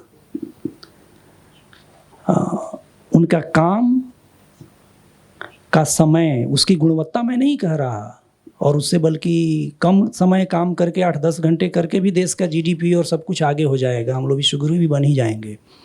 लेकिन अगर ये काम का समय बहुत हुआ तो लोग नहीं पढ़ पाएंगे। दूसरा, केवल विद्यार्थियों की बात नहीं जो पढ़ते हैं, मैं अपने कॉलेज में देखता हूँ और अब विश्वविद्यालय में भी, कि हर बच्चा तनाव में है, दबाव में है कि 1-2 साल बाद उसका ये होगा कि नहीं होगा, तो कैसे अपने विषय से इतर वो कुछ पढ़ेगा। जैसे मैं कुछ बच्चों को चिन्हित करूं तो कोई साइंस पढ़ रहा है पर उसको लिटरेचर पढ़ाना है, फिलॉसफी पढ़ाना है। आप मज़ेदार बात है कि हमारे बड़े विश्वविद्यालयों में दर्शन पढ़ाने वाले विभागों की संख्या बहुत कम है। कैसे सारी चीज़ें ठीक होंगी? जो सबसे महत्वपूर्ण विभाग है, हम सब तकनीक पर, विज्ञान पर भी नहीं, तकनीक की ओर तो ज़्यादा गए, मैनेज प्रबंधन की ओर भी खूब गए, पर दर्शन की ओर, साहित्य की ओर, इनकी तो हमने खुद उपेक्षा की, हम इनकी तरफ तो गए नहीं।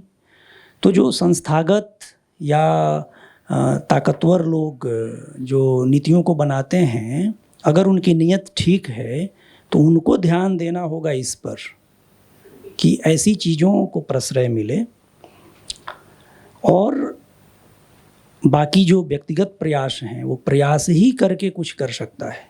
जैसे किसी बच्चे को कहा जाता है कि हम इस विषय पर किताब पढ़ लें, तो सोचता है कि इससे नंबर आएंगे, इससे फलाने एग्ज़ाम में आएगा, तो कहना पड़ता है नहीं आएगा। तो फिर तो कहना कि इससे सोचने, आपके समझने की समझ विकसित होगी, आपके सोचने की क्षमता विकसित होगी, आप मौलिक ढंग से सोचेंगे, तो आपको एक ढांचा निर्मित करना होगा कि कोई मौलिक ढंग से सोचे जो आपको पसंद नहीं है, तब भी आप उसको तवज्जो दें।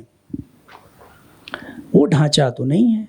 हम सब लोग तो रट्टू बनाने में लगे हुए हैं, कोशिश तो इसी में है। आप ऐसे देखिए, हमारी परीक्षा की ज़्यादातर पद्धतियाँ वस्तुनिष्ठ हो गई हैं, और उसमें 100 परसेंटाइल लाने वाले बच्चे हो सकता है कि उनका विश्लेषण की उनकी क्षमता बिल्कुल ख़त्म हो। तो जब सब कुछ इसी से तय हो रहा है कि केवल किताबों के सन तय कर लेने हैं, तो क्यों पढ़ेगा कि उसके अंदर क्या है? अप्लाइड चीज़ें तो होंगी नहीं। तो ढांचागत स्तर पर वो, और बाकी जो छोटे छोटे जितने प्रयास हैं, वो जो गिलहरी प्रयास हैं, वो ज़्यादा महत्वपूर्ण हैं कि लोग बैठें, बात करें। और ये किताबें, इनसे अच्छी दोस्त तो किसी की कोई नहीं हो सकती। ये बहुत धीरे से अपनी कुछ बातें कह जाती हैं, आपको थोड़ा सहारा दे देती हैं, कुछ समझा देती हैं। और एक दूसरी मैं हिंदी में देखता हूँ कि ज़्यादातर निम्न मध्यवर्गीय परिवार के बच्चे ज़्यादातर हिंदी पढ़ने आते हैं। तो ये बच्चे, हम लोग राजधानी कॉलेज में करके देखते थे कि वो तो अपना फ़ी नहीं जमा कर पाते, और उनको हम चाहते हैं कि वो किताबें खरीद लें। वो किताब और फोटोकॉपी में फोटोकॉपी ज़्यादा पसंद करते हैं। वो उस सुख से वंचित रह जाते हैं कि किताब छूकर, उसके गंध के साथ, उस पर लिखी हरफों के रस के साथ उन चीज़ों को समझें। तो ये सारी चीज़ें आपस में जुड़ी हुई हैं। एक इसका सीधा ना तो कुछ जवाब होगा ना सुझाव होगा, तो परिस्थितियों के हिसाब से हो, लेकिन तब भी जितना मुमकिन हो रास्ता तो इसी से निकलेगा, पढ़ने से, सोचने से, बात करने से, और उसमें सुख महसूस करने से। मेरे एक दोस्त हैं, वो कवि हैं, तो वो कहते हैं कि जब मैं किसी दबाव में कोई, कि इस पर कोई कहता है ये किताब भेज रहा हूँ, पढ़ के इस पर लिख दो, तो कहते हैं फिर तो मैं पढ़ ही नहीं पाता, सुख नहीं मिलता। सुख के लिए किताब पढ़ना, ये जब इसका एक, इसकी मनोभूमि बन जाएगी, तब शायद चीज़ें हों। गिलहरी प्रयासों का बहुत महत्व है, वो उसमें लगे रहें हम सब लोग कुल मिला के। ऑडियंस से प्रश्न, आप लोगों में से कोई सवाल हो आपके पास तो कर सकते हैं। नमस्कार, मेरा नाम सुबोध है, और आपको बहुत बहुत बधाई और शुभकामनाएं, और थैंक यू सर। ब्रीफ ज़्यादा तो नहीं हो पाएगा, मैं बहुत ज़्यादा चीज़ें हैं अभी। एक्चुअली क्या है कि मैं पॉइंट्स में आऊँगा। सबसे पहले तो ये कि मैं बहुत मेरी दादी के पास रहा हूँ बचपन से, तो कहानियाँ सुनना और ये सब रहा है बहुत पहले से। तो पढ़ने में रुचि, जैसा सर ने बताया कि वो एकदम सही बात है, जो इस तरह के माहौल से आते हैं उनका रहता है। तो मेरे साथ भी ये चीज़ रही है, और हिंदी को लेकर के मेरा बहुत बहुत रहा है बचपन से ही। और फैमिली, मतलब जब मैं बहुत छोटा था, मतलब 5th 6th में, तब तक मैंने विवेकानंद, ज्योतिष शास्त्र और गीता प्रेस की सारी पुस्तकें जो घर में थी सब पढ़ डाली थी। बहुत बहुत पहले से मैंने बहुत कुछ पढ़ना शुरू कर दिया था। बट साइंस का स्टूडेंट था, 12th में कंटिन्यू नहीं हो पाया। ग्रेजुएशन में गया, पॉल साइंस ऑनर्स कर रहा था मुजफ्फरपुर से, तब मैंने प्रेमचंद के सारे उपन्यास पढ़ दिए। मैंने रामवृक्ष बेनीपुरी को पढ़ा, फणीश्वर नाथ रेणु जी को पढ़ा, बहुत कुछ हुआ। वो एक माहौल था वहाँ पे। बट जैसे ही वहाँ से आया इधर, एंट्रेंस का प्रिपरेशन, सिलेबस को पूरा करना, इन सब में इतना उलझा। और पीएचडी तो इतना बुरा मतलब एक रहा मेरे लिए कि मैं अटेंड भी नहीं कर पाता था कुछ इस तरह की एकेडमिक एक्टिविटी हो, कुछ इस तरह का संवाद सम्मेलन इत्यादि जो हमारे सब्जेक्ट से इतर हो। तो अभी इतना फ्री फील कर रहा हूँ मैं। जैसे पीएचडी जमा किया है, मैं मेरा हर संडे, मतलब काम भी कहीं कर रहा हूँ मैं, लेकिन हर संडे में कहीं ना कहीं साहित्य, नाटक, बातचीत, बुक फेयर, कहीं ना कहीं मैं इन्वॉल्व ही रहा हूँ अभी, और मैं ये कंटिन्यू करूँगा। मैं बात करना चाहूँगा 2-3 जो मेरे कंसर्न हैं। एक तो ये कि जो गाँव का माहौल है, खास करके जहाँ से मैं आया हूँ उन जगहों का, मैं देख रहा हूँ जो लोग ऑलरेडी एकेडमिक्स में थे। फॉर एग्जांपल मेरे बड़े मामा जी नेपाल में है, एक्चुअली बॉर्डर है, तो मैं उस तरह से आना जाना रहा है। हेडमास्टर रिटायर हुए हैं, और जब रिटायरमेंट के बाद, उसके पहले वो पढ़ते रहे, पढ़ने का कल्चर रहा है, आयुर्वेद और बहुत सारे अलग अलग विषयों पे। अभी क्या मैं देख रहा हूँ उनको कि वो आते हैं, मतलब दिन में खाना वाना खा लिया, मोबाइल, रात को खाना खा लिया, मोबाइल, पूरा टाइम मोबाइल। मैं उनसे यही क्वेश्चन था कि आप ये क्या कर रहे हैं, आपका पूरा एक्सपीरियंस आप लिखिए, ठीक है आप नहीं पढ़ रहे, आप लिखिए। बोलने के बाद में भी वही। मेरे फादर को देख रहा हूँ, सेम चीज़। एक मेरे ग्रैंडफादर के भाई हैं, वो रिटायर्ड है, उनको देख रहा हूँ, मोबाइल, मतलब पढ़ना कुछ है ही नहीं। और जबकि वो लोग उस तरह के, उससे निकल के आए हैं पढ़े लिखे वाले जगह से, और अभी क्या कल्चर कहाँ जा रहा है। लाइब्रेरी की बहुत कमी मुझे लगती है गाँवों में, है ही नहीं। मतलब 5-10 गांव, 50 गांव उठा लीजिए, उधर मिलेगा नहीं आपको डिस्ट्रिक्ट लेवल पे। मेरे डिस्ट्रिक्ट में तो बस एक लाइब्रेरी है, सीधी सी बात है, तो वो भी नहीं है। मेरा सवाल यहाँ पे आप लोगों से है, जो अभी मेरा मेन जो जहाँ आना था मुझे, कि हम इस तरह के इवेंट यहाँ करते हैं, हम वहाँ क्यों नहीं प्लान करते हैं जहाँ ज़्यादा ज़रूरत है। क्योंकि ये सब लोग एकेडमिक्स से रिलेटेड है, तो कहीं ना कहीं हम घूम फिर के आएंगे, बुक्स पे लौटेंगे। लेकिन जो बिल्कुल ही इन चीज़ों को भूल चुके हैं, और दादी नानी का कल्चर तो ख़त्म ही वहाँ भी हो ही चुका है, वहाँ हम कुछ इवेंट्स कर सकते हैं क्या, और वहाँ पे हम कैसे कंट्रीब्यूट कर सकते हैं देहरी के माध्यम से। या सर से मैं इस चीज़ को एक व्यक्तिगत तौर पे भी बातचीत करना चाहूँगा बाद में। तो देहरी से खास करके, और वैभव जी आपसे भी ये मेरा सवाल है, और सर से भी, कि हम किस तरीके से जुड़े अपने अपने इलाकों में जा करके, इस पे क्या कर सकते हैं हम। बहुत ज़्यादा समय ले लिया मैंने, थैंक यू।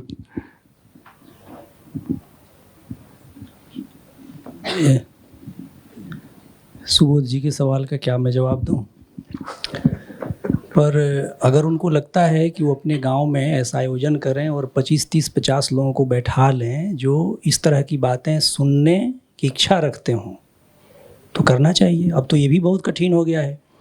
ऐसा नहीं है कि वहाँ लोग पढ़ नहीं रहे हैं, ये एक नई चुनौती तो आई है मोबाइल।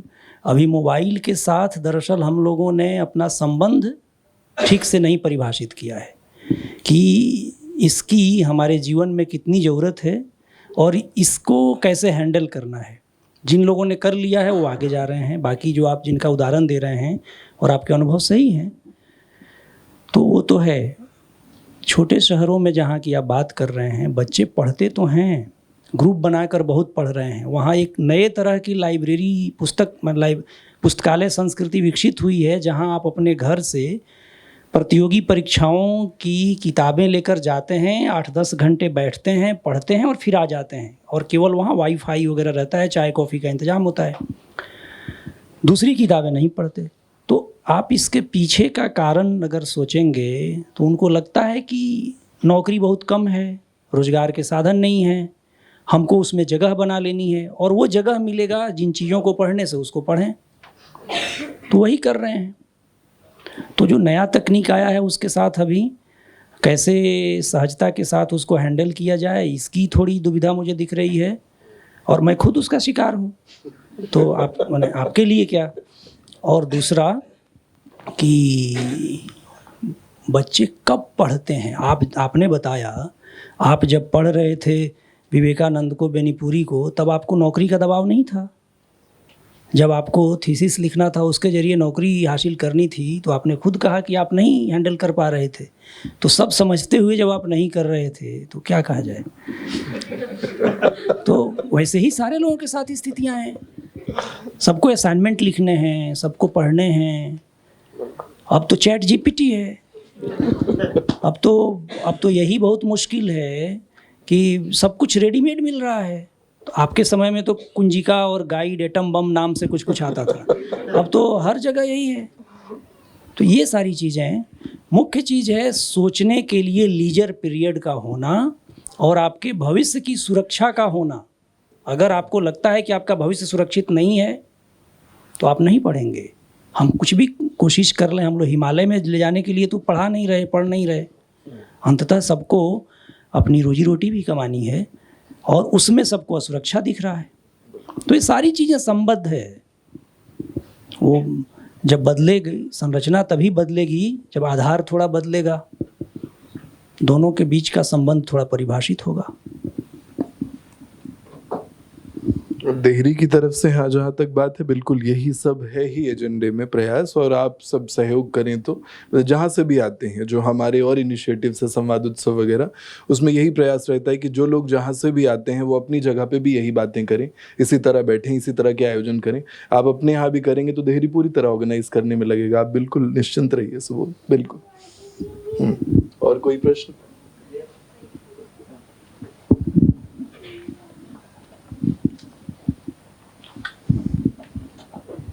हेलो, नमस्कार सर। मेरा नाम मिथिलेश कुमार है।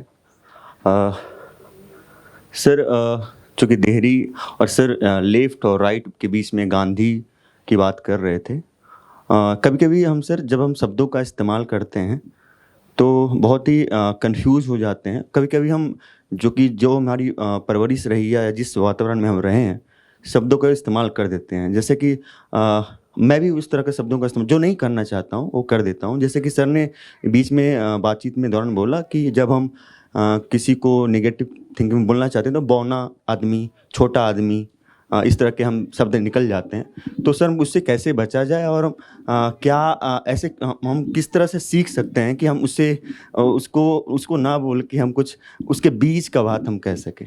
Thank you.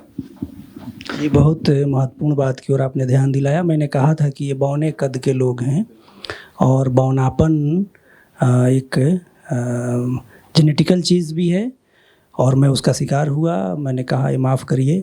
हम चाहें तो कह सकते हैं कि माने संकीर्ण समझ के लोग, अनुदार लोग, पर ये हमेशा सचेत रहकर भी कहा जा सकता है। इतना सचेत होने के बावजूद मैंने कहा ना, हाँ, तो ये होता है धीरे धीरे। जब हम इतने संवेदनशील होंगे और समझेंगे कि ऐसे शब्दों के बरतने से हमारे ही मनुष्य जाति या इस सृष्टि के लोगों पर बुरा असर होता है, तो हम इसको ठीक कर पाएंगे। हेलो, सभा में बैठ के सवाल का स्ट्रक्चर बनाना एक बड़ा मुश्किल काम है, बट जो बना यहाँ हमने संवाद की बात करी और निर्मल खुद कहते हैं कि संवाद आत्मा की ज़रूरत है। तो इसमें एक चीज़ जो समझ में आती है, जो हम गिलहरी प्रयासों का काम कर रहे हैं, यहाँ पे हम देखते हैं कि जब हम संवाद करने जाते हैं तो जिनसे हम कर रहे होते हैं और अपने स्तर पर भी कंडीशनिंग देखने को मिलती है। जो जिनसे हम बात कर रहे हैं वो भी अपनी परिस्थितियों से कंडीशनड हैं और जो मैं करने की कोशिश कर रहा हूँ मैं भी कंडीशनड हूँ। तो दूसरों की कंडीशनिंग से और अपनी कंडीशनिंग से बचना, किस तरीके से हम इसको डील कर सकते हैं। अगर हम संवाद कर भी रहे हैं, कंडीशनिंग की वजह से बहुत दिक्कत होती है करने में, तथ्य देते हुए भी दिक्कतें होती हैं। तो ये एक सवाल था, किस तरीके से बचा जा सकता है। ये भी बड़ा कठिन सवाल है, बहुत कठिन है। पर दरअसल इसको मैं गांधी के लोगों की शब्दावली में कहूँ तो मुझे कहना थोड़ा सहज हो जाएगा मेरे लिए। जो कंडीशनिंग है वो भी है कि हमारा एक विचार है। दुनिया में दो तरह के दर्शन हैं, ऐसा विनोबा ने कहा था, एक ही वाद लोगों का, एक भी वाद लोगों का। कि यह भी यह भी यह भी यह भी, जिसको उपनिषद वालों ने कहा है कम सत्य बहुधा विप्रा वदन्ति, विप्रा बहुधा वदन्ति। तो ये जो भीवाद हम मान कर चलें तो हम भी ये सोचें कि हम जो कह रहे हैं उसमें हमारी कंडीशनिंग एक कारण है, एक कारक है, और सामने वाला भी जो कह रहा है उसकी कंडीशनिंग कारक है, ये उतना दोषी नहीं है। अगर वो गलत भी सोच रहा है तो अपनी कंडीशनिंग की वजह से गलत सोच रहा है। और अगर हम ये सचेत हैं, समझ गए और एक स्तर पर वेवलेंथ और फ्रीक्वेंसी हमारी मिल रही है, तभी कुछ हो सकता है। क्योंकि जब हम ये मान लेंगे कि हमारी कंडीशनिंग है इसलिए हम ऐसा कर पा रहे हैं, तो उसके प्रति हमारे मन में फिर सद्भाव ही पैदा होगा, क्योंकि वो कंडीशनिंग की वजह से ही गड़बड़ कर रहा है। अगर हमारे जैसी कंडीशनिंग उसकी होती तो ऐसा ही सोचता, तो जो दुर्भाव या जो कटुता है वो फिर ख़त्म हो जाएगी, और कटुता और दुर्भाव का ख़त्म होना ही संवाद की पहली शर्त होगी। तो फिर संवाद धीरे धीरे होने लगेगा, और होने लगेगा तो फिर वेवलेंथ फ्रीक्वेंसी भी मिलने लगेगी, फिर कुछ न कुछ साझी जगह पर पहुंचने की कोशिश भी होने लगेगी। नमस्कार सर। सर मेरा सवाल था कि क्या मनुष्य की कोई मूल प्रवृत्ति होती है, जो आपने प्राकृतिक व्यवहार की बात की थी उससे? ये तो बहुत कठिन कठिन सवाल आ रहे हैं और मेरे जैसे मामूली व्यक्ति के सामने। पर मैं मान के चल रहा हूँ, मैंने अब आप चाहें तो कह लें कि मेरी जो कंडीशनिंग है, इस वजह से या जिन लोगों को पढ़ लिख के बात करके जिनसे मेरी समझ बनी है, तो मैं मान के चल रहा हूँ कि मनुष्य, और ये हमारी सभ्यता का हासिल भी है, कि उसकी मूल प्रकृति है करुणा, दया, क्षमा, जिसको हम बड़े पैमाने पर धर्म कह लें, इंसानियत कह लें, मनुष्यता कह लें। मसलन मैंने जब वो बात कही थी तो ये समझाने के लिए कि हम आवेश में, गुस्से में, नफरत में, घृणा में कितने घंटे लगातार रह सकते हैं। नहीं रह सकते। तो मैं समझाना ये चाहता था कि जो भी विचार दर्शन घृणा, नफरत, गुस्सा की बुनियाद पर टिका है, आप सब समझदार लोग हैं, आपको समझ में आ जाएगा, वो दरअसल मनुष्य की प्रकृतिगत दैनंदिनी के खिलाफ है, उसकी संरचना के खिलाफ है। हम सुकून तो सब लोग चाहते हैं, वो सुकून कब मिलता है? हमेशा घृणा में रहने से। अनामिका एक बात कहती हैं, हिंदी की कवियत्री, कि जब खौलता हुआ पानी हो तो हम उसमें अपना चेहरा साफ नहीं देखते। तो पानी का स्वभाव ठहराव है, और हमको अपना चेहरा देखना है। हम मनुष्य, अगर ये मान लें कि हम मनुष्यों की कोई प्रकृति है,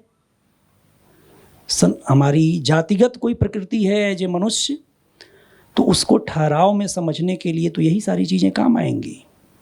फिर जो विचार दर्शन षड्यंत्र पर, नफरत पर, घृणा पर और लगातार आक्रोश पर, गुस्से पर टिका है, उसकी कोई जगह नहीं होगी।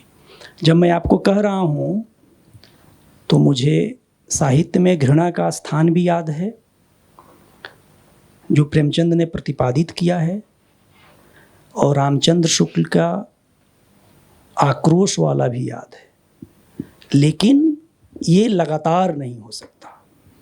लगातार तो ठहराव में ही है, सुकून में ही है। तो अगर मनुष्य का स्वभाव सुकून हासिल करना है, या हमारी सभ्यता का स्वभाव सुकून हासिल करना है, तो हमारी प्रकृति उसी से परिभाषित होगी।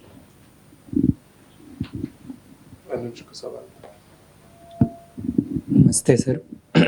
सर मेरा सवाल है, आजकल के समय जब इतिहास इतना ज़्यादा हर लोगों के पास है, हर व्यक्ति अपने आप को इतिहासकार समझता जा रहा है, सर मैं जानना चाहता हूँ सर, क्या इतिहास इतना सजग हो गया है कि हर व्यक्ति के पास इतिहास है, या ये इतिहास के ज्ञान का भ्रम लोगों के अंदर है कि मेरे को इतिहास पता है, मैं सब कुछ जानता हूँ। कहीं ना कहीं सर हर व्यक्ति का एक ना एक रुझान होता है कि मेरे को पता है कि ऐसा हुआ था, या ऐसा ये इंसान गलत था या ये सही था, मैंने कहीं पढ़ा है। सर ये शब्द हर जगह देखने को मिलता है कि मैंने कहीं पढ़ा है, मैंने इस किताब में पढ़ा है, इसका जिक्र यहाँ पे है। आजकल के समय में सर ये जो बुकिश कल्चर चल रहा है, इसमें सही और गलत एक तरफ प्रभावित लोग, एक तरह की एक विचारधारा से प्रभावित लोग बहुत ज़्यादा हो गए हैं। और उस तरह की किताब को कहीं ना कहीं सोशल मीडिया आने के बाद या फिर ऑनलाइन ज़रिए से बहुत ज़्यादा प्रोत्साहन मिल रहा है। सर तो मैं आपसे जानना चाहता हूँ, क्या इतिहास सच में इतना सजग हो गया है कि हर व्यक्ति के पास इतिहास है, और जो इतिहास फैलाया जा रहा है क्या ये सही इतिहास है? अच्छा, असल में मैं इस निर्गुण सवाल है थोड़ा, इसमें अब क्या क्या फैलाया जा रहा है वो तो मैं थोड़ा पूछता हूँ कि अभी किस विषय में पढ़ाई कर रहे हैं? सर इतिहास में। अच्छा, तो खुद से ज़रा बताओ कि जो सवाल पूछे हो उस सवाल का जवाब क्या महसूस होता है? सर इतिहास एक तरफ झुका हुआ है। अभी जैसा राजनीति है, जैसे सर आप ही की बात सर ध्यान आती है कि कोई भी चीज़ राजनीति से इतर नहीं है। हाँ, राजनीति से परे तो कुछ नहीं है, और राजनीति सबको परिभाषित करती है और सबको निर्देशित करती है। पर राजनीति का अर्थ फिर बहुत व्यापक हो जाता है। मामला ये है कि दरअसल अगर तथ्य अपने संदर्भों में तर्क के साथ, तथ्य तर्क संदर्भ विवेक, और जिसमें फिर मैं वही कहूँगा जिसमें एक ऐसी भविष्योन्मुखी कल्पना हो, भविष्य का एक ऐसा ख्वाब हो जिसमें जहाँ से नफ़रत ख़त्म हो रहा हो, जहाँ से वर्चस्व ख़त्म हो रहा हो, जहाँ समता स्थापित होने की बात हो, जहाँ गैर बराबरी कम से कम हो, और एक ऐसी संरचना भविष्य की निर्मित हो, अगर ऐसा ख्वाब हो जिसमें हिंसा के लिए कोई जगह न हो। तब अगर इतिहास को देखने जाएंगे उसके अतीतपन के साथ, इतिहास के इतिहासपन के साथ, केवल अपने हिसाब से कुछ चयनित अपने मनोगत या मनोवांछित तथ्यों को ही न देखा जाए, तब शायद इतिहास के साथ भी न्याय होगा और अपने साथ भी। इतिहास की कभी कोई ज़रूरत ही नहीं होती अगर हमें वर्तमान की ज़रूरत ना होती या भविष्य की ज़रूरत ना होती। तो हम हमेशा इतिहास को अपने वर्तमान के हिसाब से परिभाषित करते हैं। वर्तमान के हिसाब से परिभाषित करते हैं तो कई बार इतिहास के इतिहासपन की उपेक्षा कर देते हैं। तो जो मैं अपनी छोटी समझ के हिसाब से समझ पाया कि इतिहास के इतिहासपन की भी रक्षा हो, तथ्य बोल रहे हों पर संदर्भों के साथ बोल रहे हों, विवेक हो, और इरादे ऐसे हों जिसमें भविष्य की ऐसी कल्पना निर्मित करने की हो जिसमें कोई भी राष्ट्र राज्य या कोई भी संरचना हिंसा को प्रश्रय न दे, भेदभाव को प्रश्रय न दे, गैर बराबरी को प्रश्रय न दे। तब जो इतिहास समझी जाएगी, समझाई जाएगी, पढ़ी जाएगी, सोची जाएगी, वो इतिहास बेहतर होगा। और सोशल मीडिया या इस सब में तो हर तरह की बातें हैं, लोग अपने अपने स्वभाव के अनुकूल। दरअसल सबसे कठिन अपनी कंडीशनिंग और अपनी परवरिश, बौद्धिक परवरिश के साथ हासिल और उसके साथ जो अनुरागात्मक संबंध विकसित हो जाता है वैसा हम खोज लेते हैं और वैसे ही तथ्य हमको पसंद आने लगते हैं, तो सारी दिक्कतें होने लगती हैं। पर इतिहास का कालखंड इतना विशाल है कि जो तात्कालिक चुनौतियां होती हैं उसका कोई बहुत मतलब नहीं होता, ये समझना होगा। हमारे पास समय कम है, बस एक सवाल, मतलब समय पार ही हो चुका है, एक सवाल ले सकते हैं कोई एक। ठीक है, आपके पास mic, you get the chance. Sir मेरा एक प्रश्न है कि सर लिटरेचर का जो कल्चर है, मतलब लिटरेचर पढ़ना है या इस टाइप का चीज़ पढ़ना है, सर एक प्रॉब्लम जो हम देखते हैं सर, आप जैसे लीजर टाइम का बात किए, कई बार सर एक एग्जांपल हम देते हैं, जैसे कि हम एक स्टूडेंट हैं, मेरा क्योंकि इकोनॉमिक कंडीशन वैसा नहीं है कि हम लीजर टाइम को क्रिएट कर सकें, क्योंकि कई बार होता है सर जैसे कि अगर हमको कॉलेज जाना है और हम बस लेके जा रहे हैं, वो आधा घंटा लेगा, लेकिन अगर मेरे पास पैसा हो तो हम मेट्रो से जाके वो टाइम सेव कर सकते हैं। सर कहीं ना कहीं इकोनॉमिक बाइंडिंग भी तो ज़्यादा जो लीजर टाइम खा जाता है, तो सर अगर वो टाइम ही नहीं रहेगा, सर लिटरेचर की तरफ कैसे रुझान बढ़ेगा, क्योंकि सर वो इकोनॉमिक कंडीशन ही फैसिलिटेट नहीं कर रहा मेरा कि हम पढ़ें। हम लोगों ने जो बातचीत की थी उसमें ये सवाल रखा था कि हमारी अपनी आर्थिक पृष्ठभूमि कैसे नियंत्रित करती है, और इस सवाल को स्वायत्त सवाल न समझकर पूरी संरचना का सवाल समझना होगा, तभी होगा। ये बिल्कुल सही बात है कि जो भी पढ़ने लिखने वाला व्यक्ति है उसको अगर लीजर पीरियड नहीं होगा तो कलाकर्म ही नहीं होगा। पढ़ना लिखना तो उसका एक अंग है।